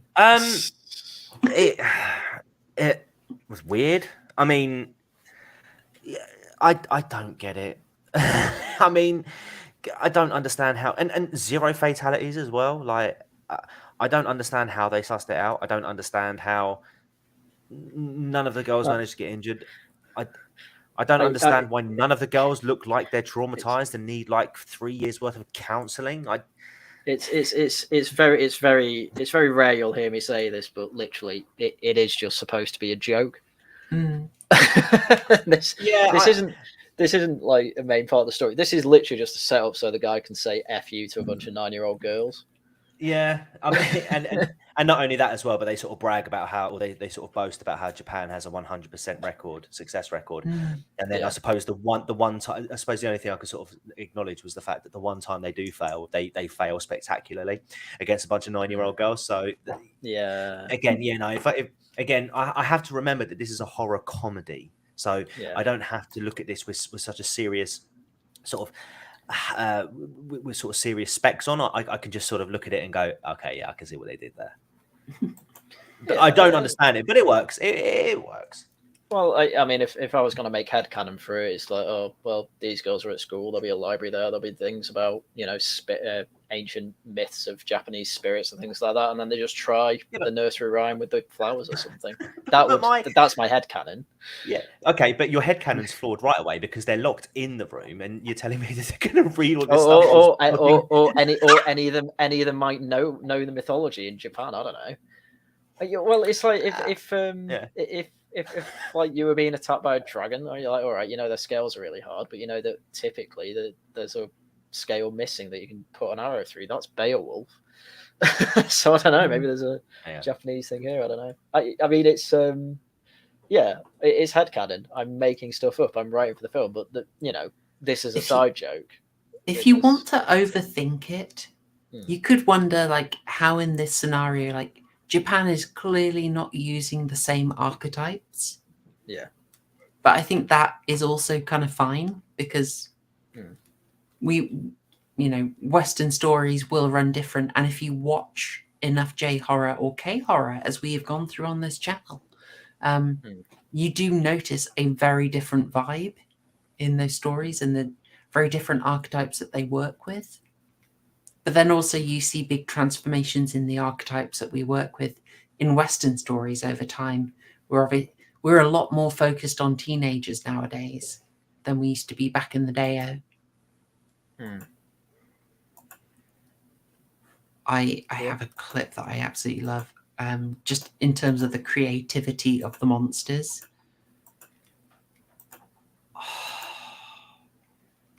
Why? What? Oh. I love the Sugar Plum Fairy so much. Is that what that's called? Yeah, that's what they called her. Yeah. Yeah, I did like that one. I liked, in terms of originality, I absolutely love her. She's so creepy. Yeah, I liked the Hellraiser one as well. I think he was criminally underutilized. I like the man. What he has a name. He has a brilliant name, Fornicus or something. Yeah, it's something absolutely ridiculous. Oh yeah, that one was brilliant. Blatant nod to Hellraiser right there. Yeah, I love it so much. I mean, this is just absolute candy for us, you know. Yeah. All these endless references you can pick up on and be like, oh, that's a tribute to this or that. Yeah, it's Hellraiser, but with with a sphere rather than a cube. That's like basically the only difference. Yeah, well, it's copyright safe, you know. Yeah. Oh, look at that, Haryan. See, we're all academic and stuff. We were rating our favourite boobs earlier, but I mean, for me personally, no one asked, but I would say it's a toss-up between Friday the 13th Part 5 and Mulholland Drive. There's some lovely bubbins in that. Anyway, back to actual analysis. Back to good films. I ask you back on, and it's quite nice seeing the change it goes through when just like the way it looks so darn different when they're in the bases and suddenly they're lit nicely. It's quite a relief on the old eyes. Yeah, because you can see like they're caked in blood, but it only really becomes clear once they're in the bright lights and the red's clear.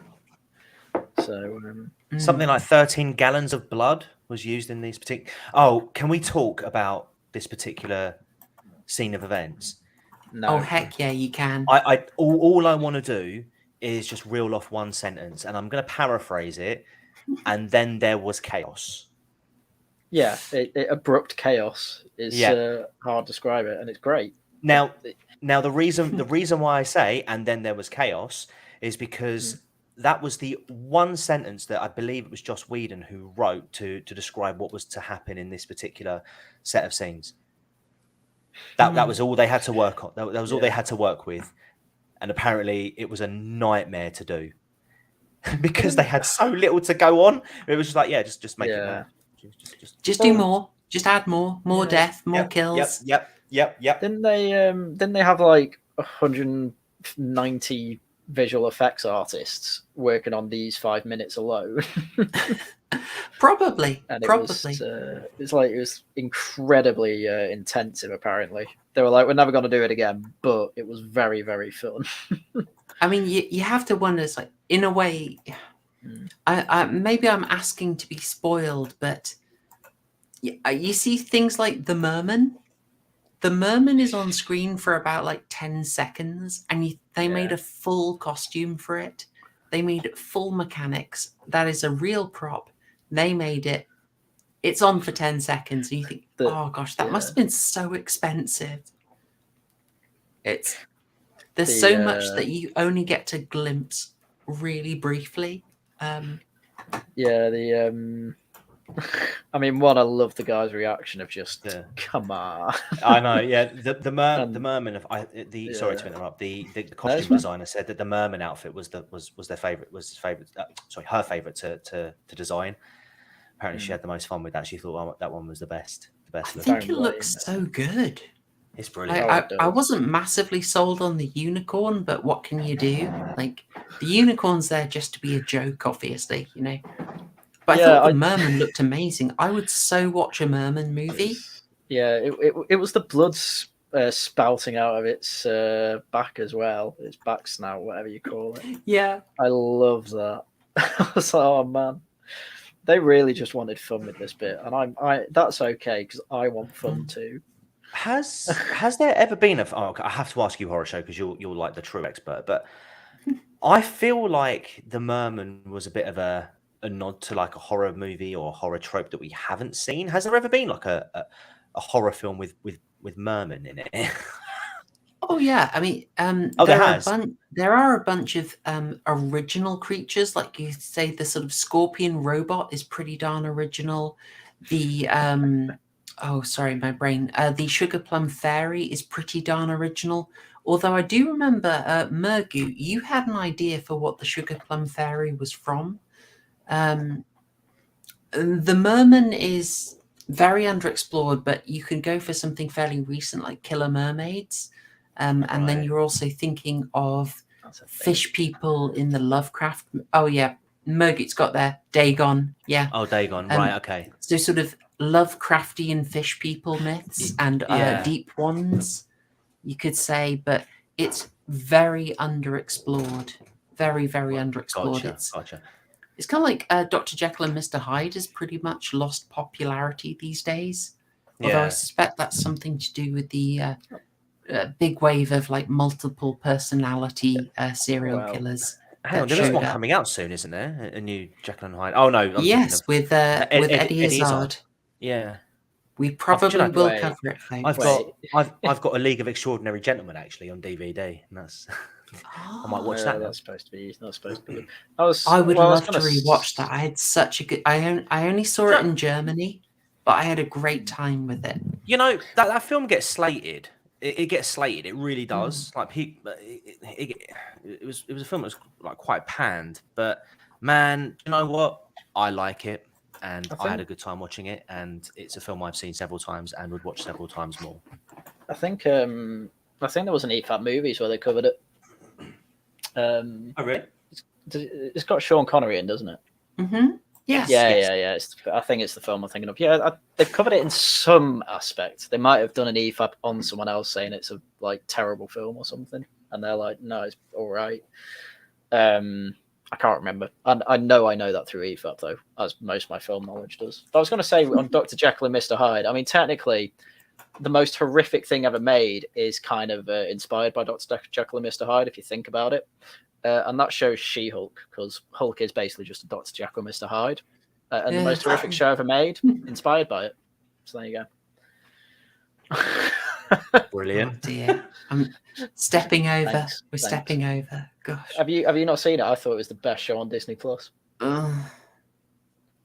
Anyway, Wow. By the way, folks, I'm sorry if you feel like a tiny bit blue-balled by this screenshot. I could have got the chaos, the full chaos of everything being unleashed, but I kind of keep my policy of when a film builds up to an absolutely spectacular knock it out the park moment, I tend not to include it because I kind of think it's better to just watch the film and fully savor it. So that's why I've not shown the full chaos. And if you're like, oh God, no, I want to see it, well, rewatch the whole movie. It deserves it. And if you got this far in and you haven't seen Cabin in the Woods, then us talking about every darn detail of it will not ruin it for you because you will have the full experience of this scene, unspoiled. Because it's one thing to say there's abrupt chaos, but there's a reason we're not really going that into it. Because one, it's very hard to explain, and two, you got to see it. It's once you've seen it, if you haven't already, go and watch Dead Meat's kill count of this movie, because he goes before he starts to try and like work out how many people were killed in this bit. He was basically having a moan about how him and his brother like have really struggled because it was just so chaotic. And also, you get some really interesting little factoids as well. So there's really there's actually less kills than I thought there'd be. I'll be honest. Yeah.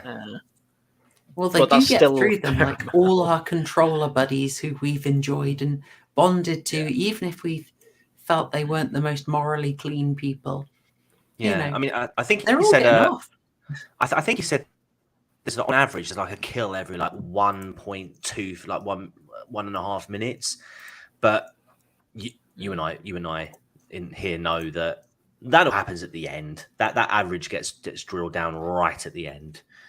Yeah, it reminded me of the Top Gear joke with about average speed cameras, where they say as soon as you go past the first average speed camera on the motorway, just pull over, have a picnic, and then technically you can go 250 miles an hour on the rest of it and not be speeding. It's the same concept. I did notice that Amy Acker, our lovely scientist, and another Buffy, well, technically Angel alumni.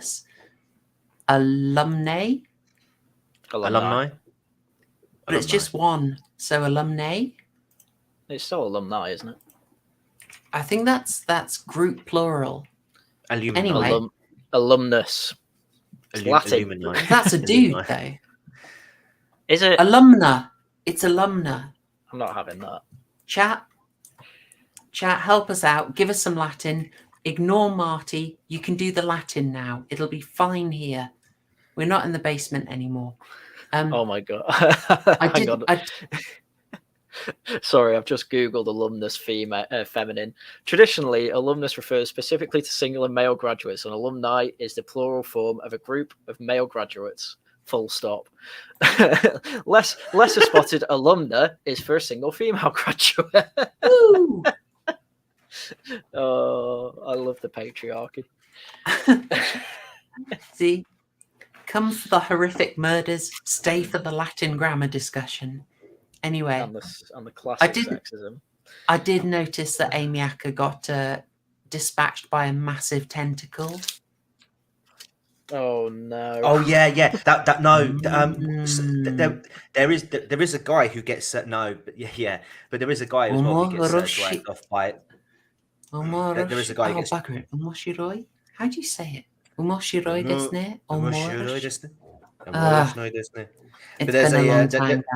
But there's there is a guy who gets dragged off by the angry molesting tree. Oh yes. Oh god, I really love the ones who are the homage to the strangers who are wearing creepy masks and carrying doctor's bags. Ugh. Yeah, I love those guys. Absolutely creepy as heck. We're quite a way in, and I just thought maybe at this point it might be interesting to discuss something maybe a little more thinky. Morals. Yeah, the morals of it, the morality. So in this final scene, we're told what it was all about. This sacrifice that we do is to please the elder gods and stop them destroying the entire world. But Marty and Dana don't go along with it.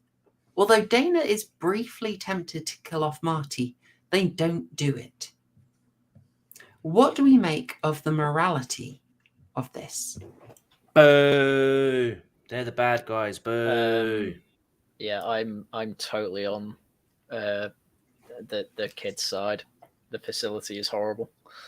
Oh no, Haryan! No, Haryan. So, it's okay. Bad. Don't get me wrong. Okay, look. You know, we're I think we're going to tread on utilitarianism here, but it's it is a necessary evil that they have to follow in order to keep nearly 8 billion people alive.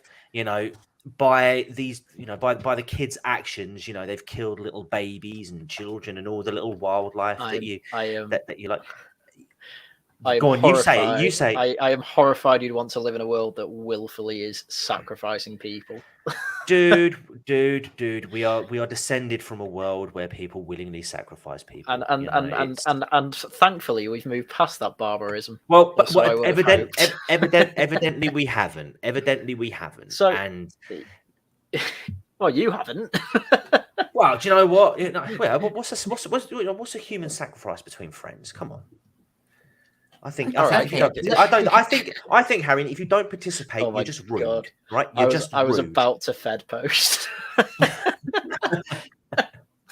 Okay, so Haryan is kind of taking the those who walk away, or the ones who walk away from Omelas line. That is exactly what I was going to bring up. Yes. Go, Haryan, lay that out. So the I'll ones show who how wrong you are. the ones who walk away from Omalaius is the story of it's a utopian society where they have absolutely no issue. But the problem is that once a person turns 18, they're taken to a special room, and in this room they find out why everything's perfect, and essentially all negative energy is put directly onto one single child who is perpetually miserable.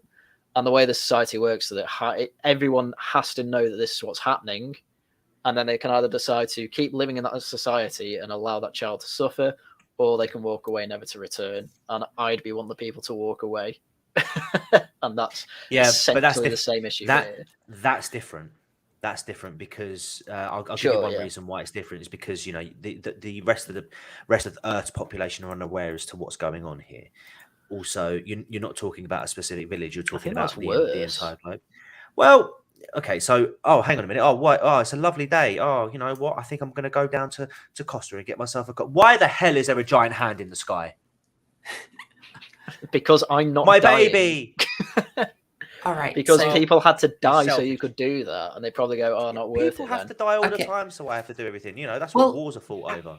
Dude, come on. What I was going to say is like we can go like. I mean, I feel you could show this to undergrads and they'd be all over it. And it'd be like phase 1 is my utilitarianism, right? Yeah. Oh, it's like 5 people for the whole world. You'd be a fool not to. And then your second level is maybe something like, if we're talking in a like dialogue tree sense, even to maybe not. It sounds a bit patronizing if I actually talk about it in terms of levels, but you might respond to that by saying like the return, those who walk away from Omalaius, by just having moral standards that you would not compromise on. But I just wonder, maybe Haryan, you're a fan of the old Jordan B. Peterson, you know? I think you could say that, yeah.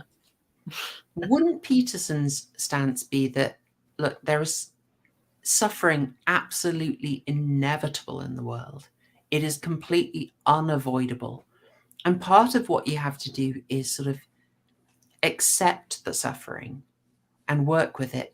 And you might say the message of Cabin in the Woods is almost this idealistic idea that you can avoid suffering. How so? Obviously, in this case, suffering is more total. So it's more like, yeah, you're just going to have to die. You're going to have to die for everything else to go on, which is a lot harder to justify. I mean, to be honest, I'd argue dying isn't actually suffering. Well, okay. Dying is. Post being dead isn't. If that makes sense. Okay, I'm just like from. Yeah, I think it's not a problem. What are they supposed to do? Die? All they had to do was make chicken nuggies for the big titans. I tell you what. To be fair, look, you can look at this two other ways as well. I mean, you could ask why on earth the gods from the underworld, you know, with all the power that they have, would just gladly accept living underground. And second of all, like when things don't go their way, my God, what man children, eh? You didn't give me as much blood as I wanted. I'm going to smash up your world now. Well, great, you're not going to get any more, are you? Well done. Wow. All right, hang on. The Enriad, let's chat. We're going to chat about it a little bit longer, and then I'll put a poll up. How about that? I was going to say, yeah, you can put a poll. All right. I don't know. I see in this, I see in the choice here almost like kind of a very modern liberal conception that almost tries to make it so sacrifice doesn't have to happen. But realistically, you might say that actually, in a lot of cases, for things to go on, sacrifices do have to happen. You do have to have systems where injustice is basically guaranteed. It's part of the margin of error. And Cabin in the Woods is almost saying, no, it's better. It's all burned down if it's not perfect. How do you, what do you say for that? Well, the moral issue is really it's less. It's not actually explicitly said that if the Titans. It said that the Titans ruled the world. They didn't actually mention how they ruled the world. Fair point. So it doesn't mention how they lost that position either. Like, again, I'll go back to it. It just seems like a weird deal that they're like, yeah, you can have the overground, we'll have the underground, but you just give us a blood sacrifice every now and again. I think it's a fair. However that happened, I don't know. But I think it is a fair assumption to say that if they're willing to, if what they want in return is to sacrifice 5 people a year, then how they're ruling the world.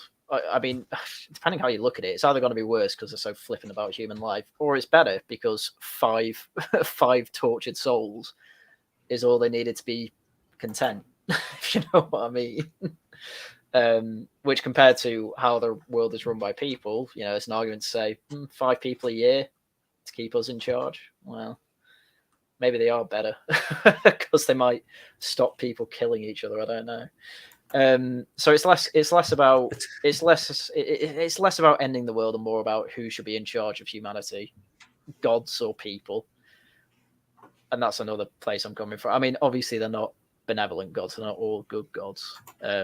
Otherwise, they wouldn't want blood sacrifices. But we don't know what they're like. No, so, it's true. But again, it's the world that we're witnessing in terms of the movie, not in real life. We don't have. These are good philosophical questions. But I mean, but the thing is with this particular film, in terms of its philosophical take, it's a very absolutist approach.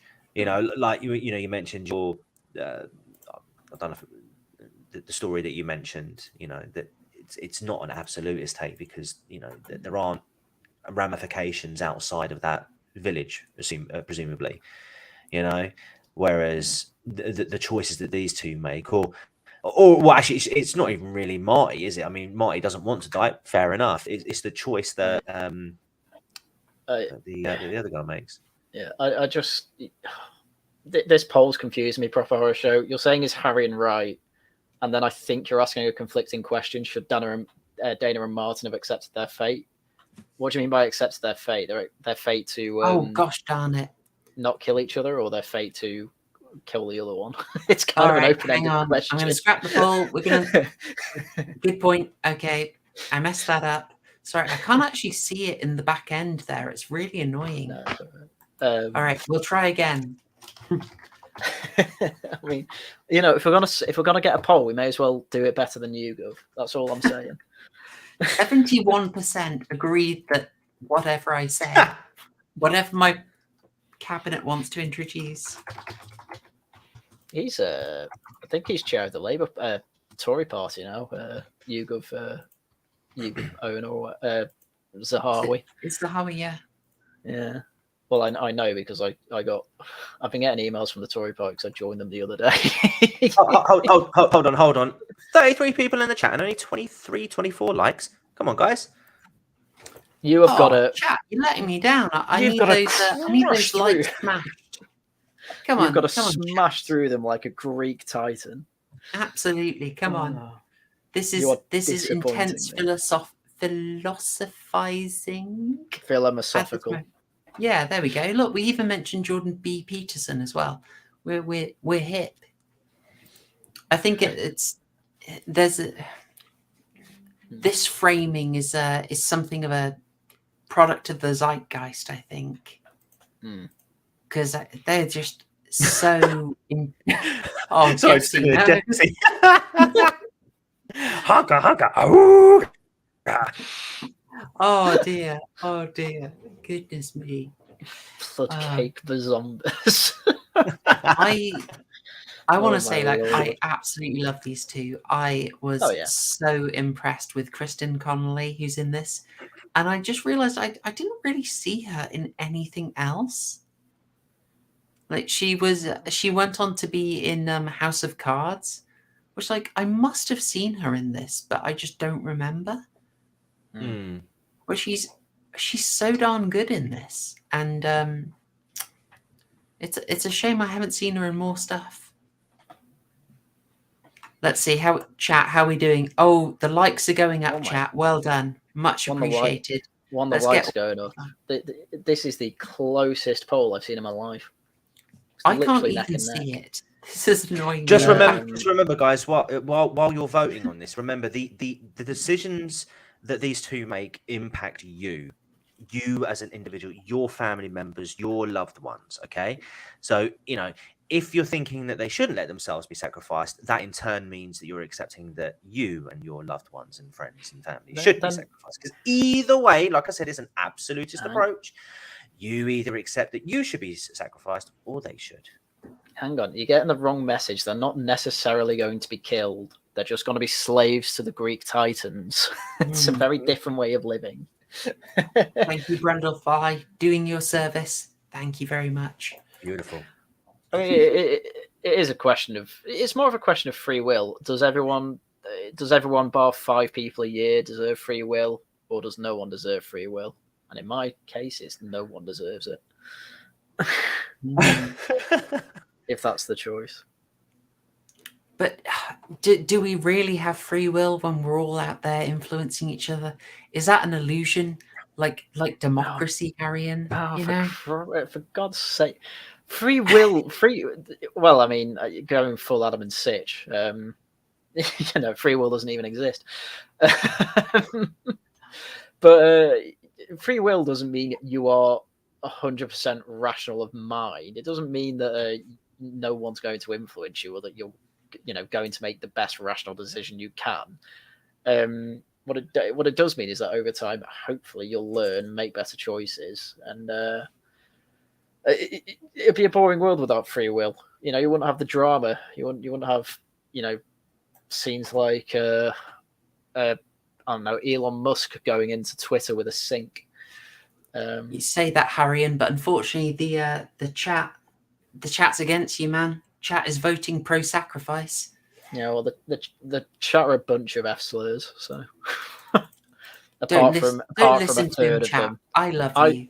I like a third of you. 24% I'm all right with. 43% of you, though, the majority of you, though, wow. You know what? Democracy was a mistake.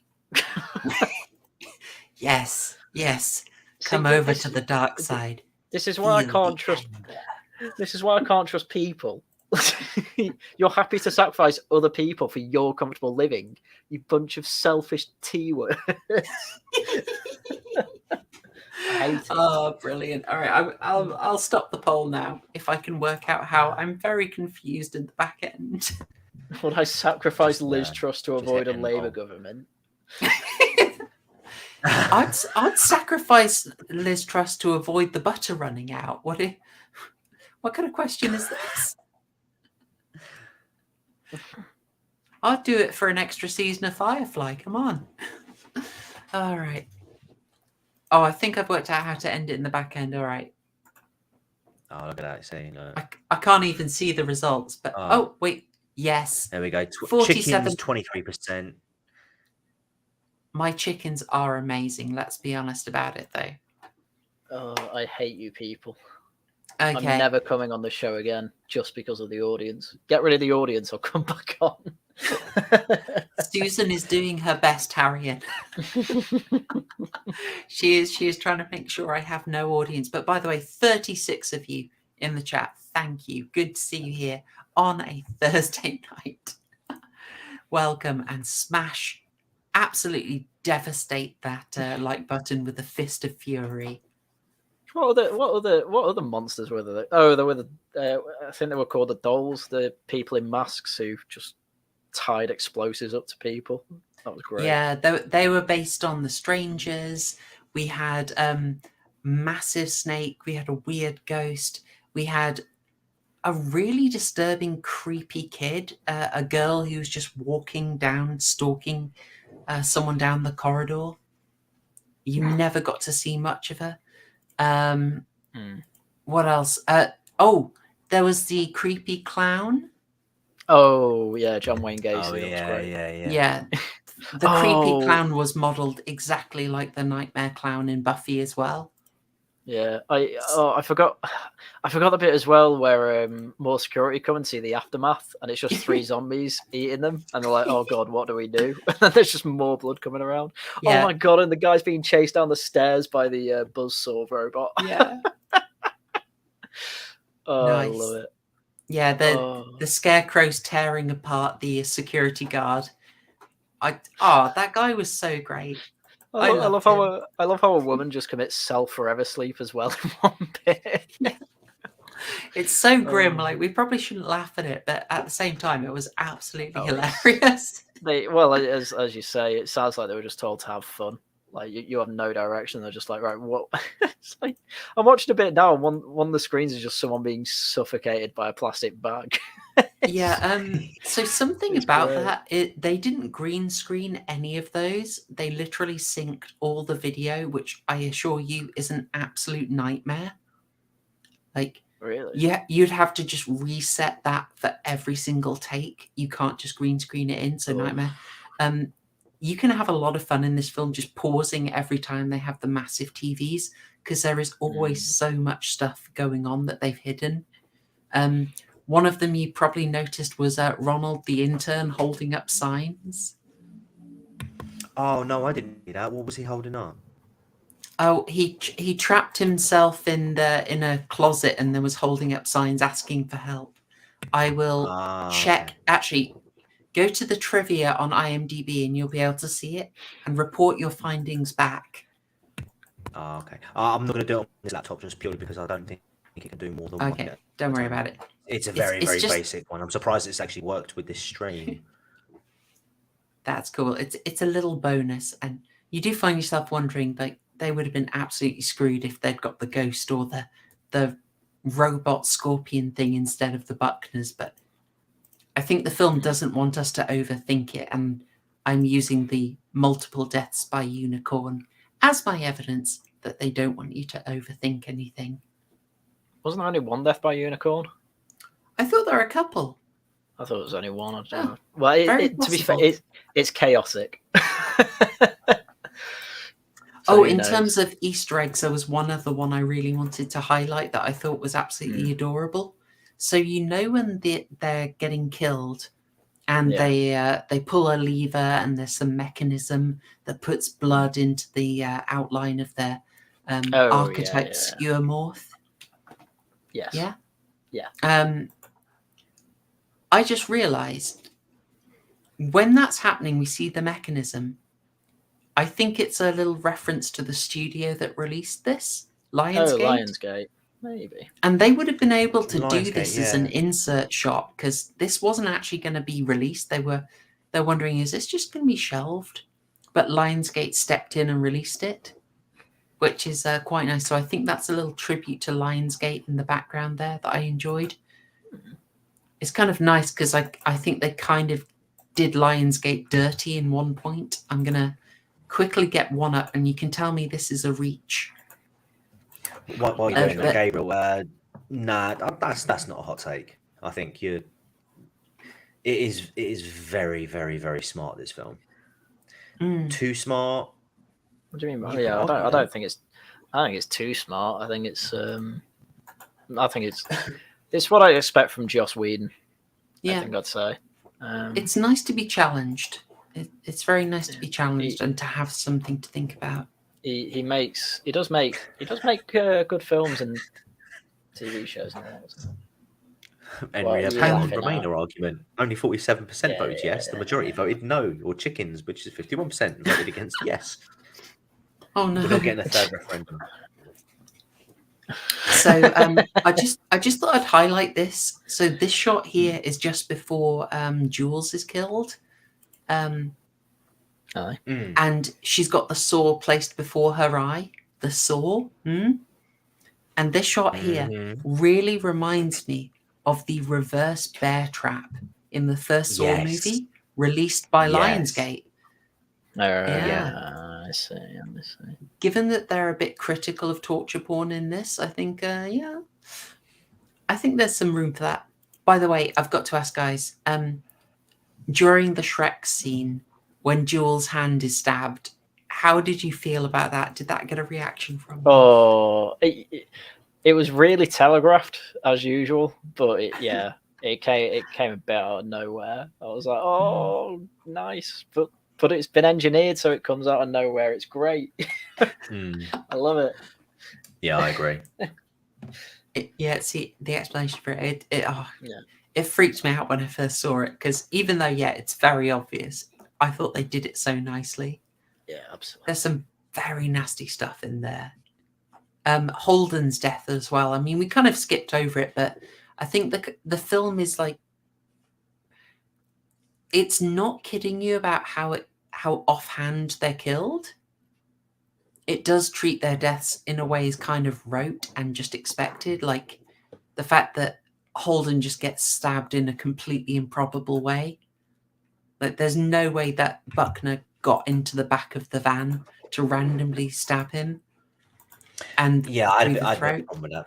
Yeah, I had a bit of problem with that because you get the inference that he's in the van, because when they all get into the RV, you've got that like blood smear on the door, and I kind of wondered why the redneck zombie didn't just go all out to attack them, because they don't really strike me as very smart killers in this. They just sort of like a general zombie, one track, let's go and find victim, murder victim. I don't know why he would sort of hide out.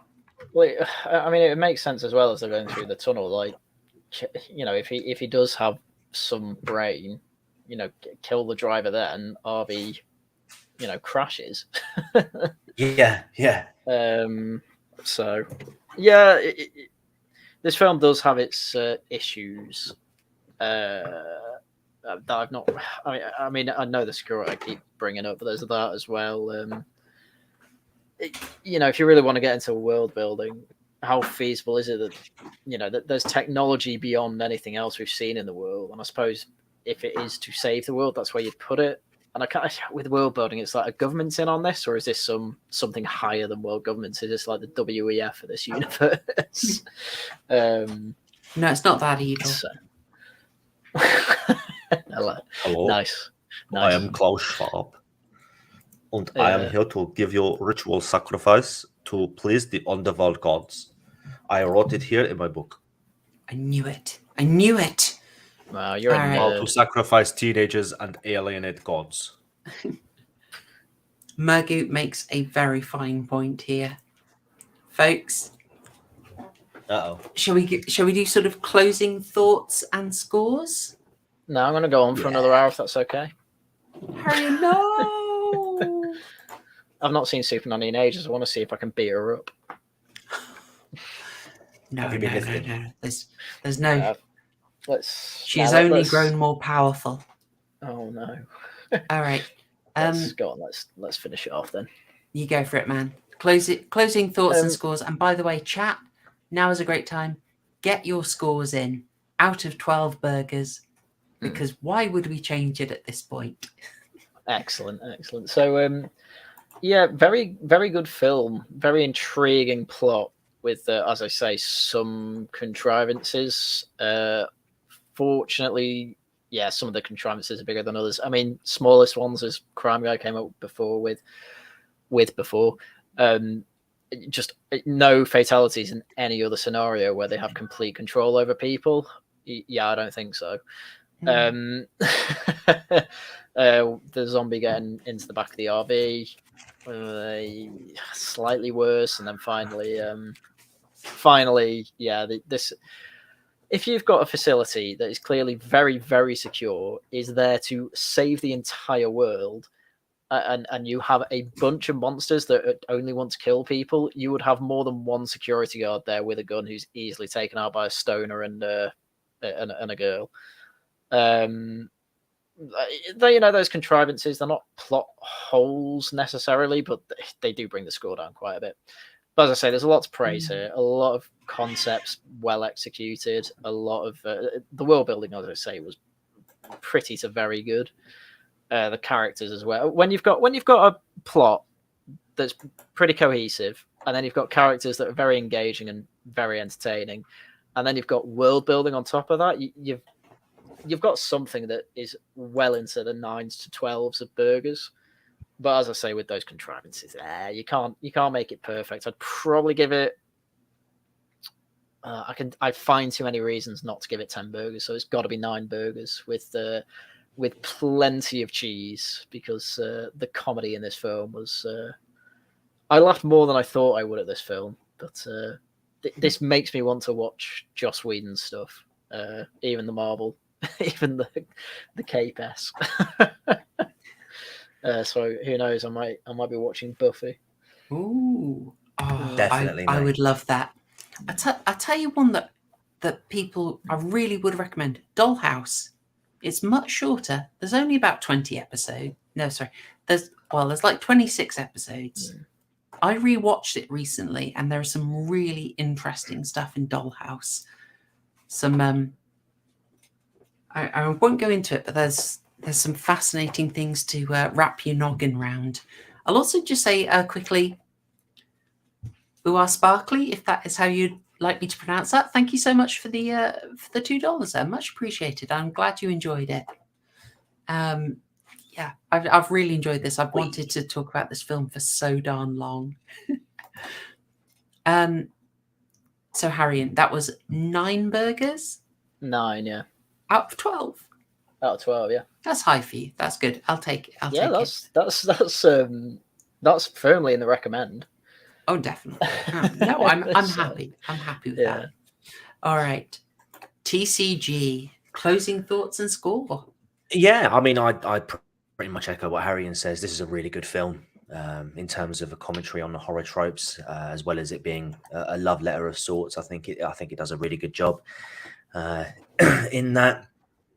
Yeah, there are some sort of minor plot points, plot holes. I mean, I did think of one other one. They specifically mentioned that there's an order in which that the victims have to be killed, and they mentioned that the Fool is the last one to go, but yet they think they killed him off second after Blonde Girl, and so that kind of, for me, that was a bit of a you kind of screwed up. It was interesting as well, because when they dropped the blood sacrifice, that's when the gods shook. There's any time they did that, and they sort of like, oh, they're getting excited down there. And it's no, it's because you didn't do it right.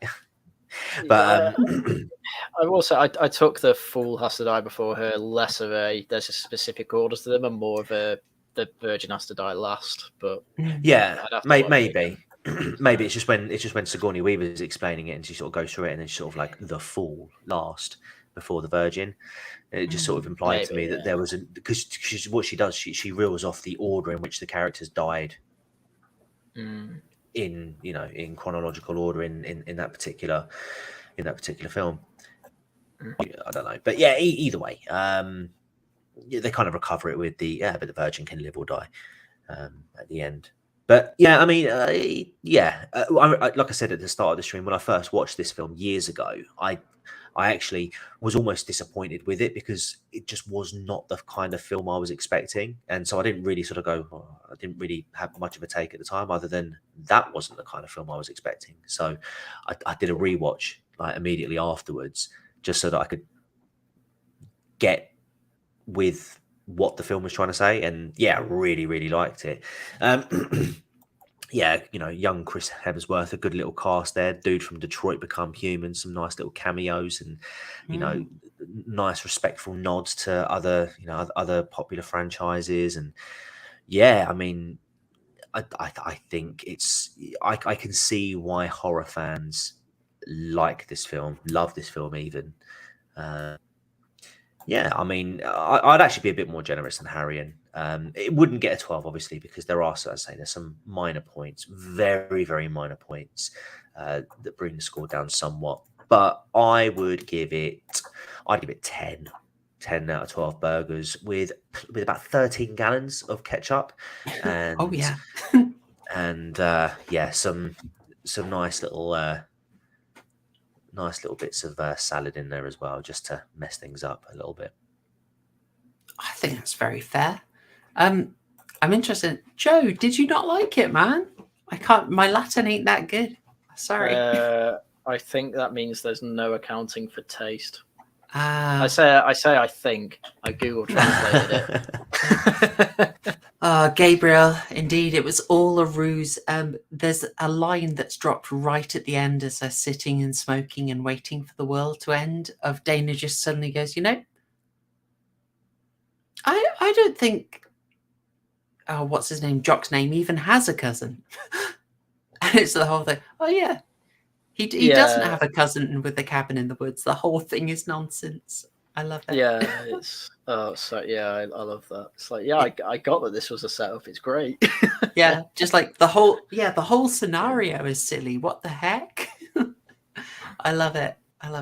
All right, well, you've encapsulated a lot of my thoughts, so I'll try and add side stuff.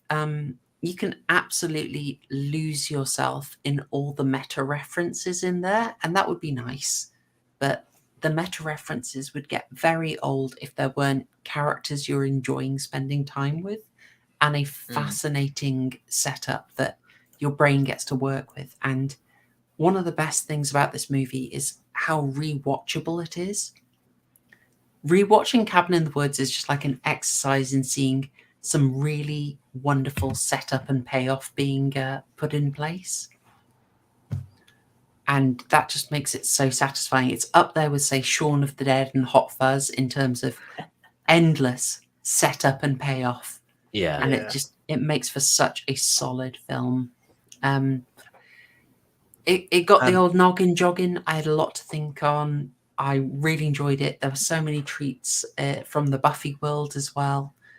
And at the same time, the whole purpose was, like Scream, and to an extent like Funny Games, although far less aggressively, to talk to the horror genre and give it a sort of a love letter that also tells it to sort of fix itself and correct some of its very obvious flaws.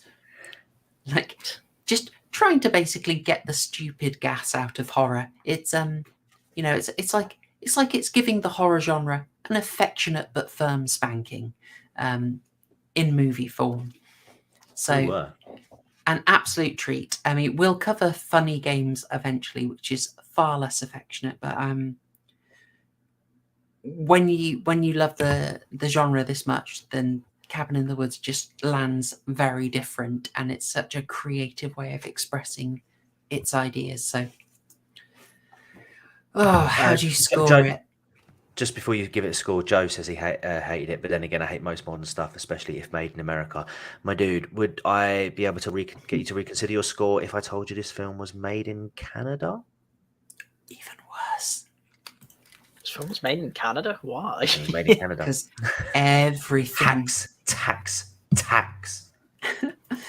Everything is made in Canada. Right. I think I come down on like... it's a 10.5 for me, probably. Especially because it's so brisk as well. It keeps moving. Yeah, I think a 10.5 is fair. There are minor nitpicks, and they are very minor. So 10.5 burgers is where I'm going to land. Loads of ketchup. Ketchup on top of the bun as well. Splattered everywhere. With some rather unexpected, but nevertheless... pleasant ingredients. All right. And I think slightly over Super Nanny's limit, but oh my god, she's got to batter us. Hey, look, there's a reason I basically didn't schedule a topic for this one because I knew we'd have so much to say about it. Yeah, no, I don't blame you. All right. So with that all done, scores said, I will lay out the horror homework, which I am going to have to find the image for again. I now have it. Okay, good. We're good. So we've done our scores. We've done our thoughts. I hope people who, I've seen people say that they only tried Cabin in the Woods because of this stream, and that delights me. Little question, Mima. Candyman. Candyman is my 12 out of 12 movie. And probably 13 out of 12 movie because of the old Tony Todd modifier, the Toddifier, as we call it around here. Oh my god, that's gay. All right. Unbelievable.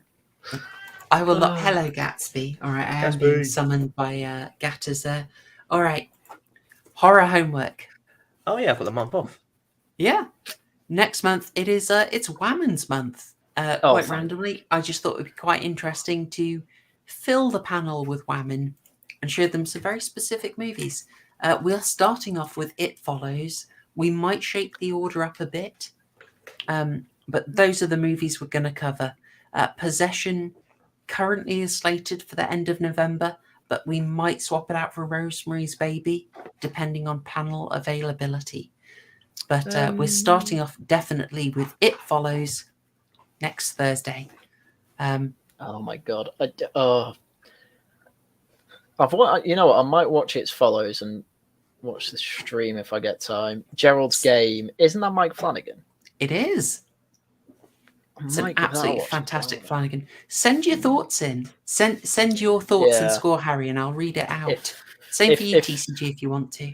Yeah, if I can make it for the stream, I will. If not, obviously, I'll put it in comments. But because I know Poe likes It Follows a lot, and it does look interesting. But Gerald's Game, just because it's Mike Flanagan, I'd watch it. Exactly. And it would be remiss of me not to say Halloween is coming up, and Halloween is going to happen before the next stream. So I want to wish you all a fantastic Halloween. I haven't quite settled my my film choice yet, but I'm going to probably post it if you want to copy me and watch what I'm going to watch. I think Severance is going to be in there. So I really enjoyed it. And a massive amount of pizza will be eaten. And possibly, we might do a quick fun stream on Halloween itself, just an hour, playing some of the games that we've played on this channel before. But I'll see how that goes. I don't want to promise because life is absolutely crazy at the moment, unbelievably busy. But I had a great one tonight. I'm going to leave it there. You have your horror homework. I want to give a massive thanks to Haryan and TCG, and so good to have the gang back together. Yeah, come back full time, Haryan. Oh, I can't at the moment. Yeah, you can. I can't. I actually can't. Part time. Haryan is our special guest star that we bring in for the season finale, which this, in a way, was. In a way. Yeah, no, I mean, if. As I say, I'm more of a guest you come to and ask, oh, can you make it for this? I'm like, yeah. And to be fair, Chloe, you ask me about a month in advance, which is perfect.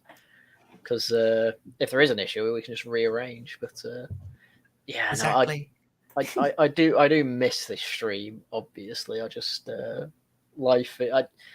Doing. I mean, I've not even done Laughing at the Guardian about a month at this point. It's not just this stream that suffered from it, so don't worry about that. It's just have you organised something with Little Platoon yet? No, I was gonna do this week, but this Friday wasn't good, so I'm gonna ask him if next week's good for him, because I do want to get him on. He's he liked my comment today where he did a She-Hulk video and he mentions Liz.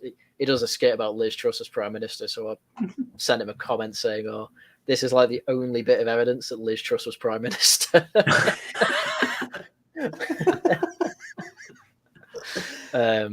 So no, he knows who I am. He's aware of me, so we're on each other's radar. So hopefully next week, if I can get him and another guest or two, then hopefully it should be good. But it's just been.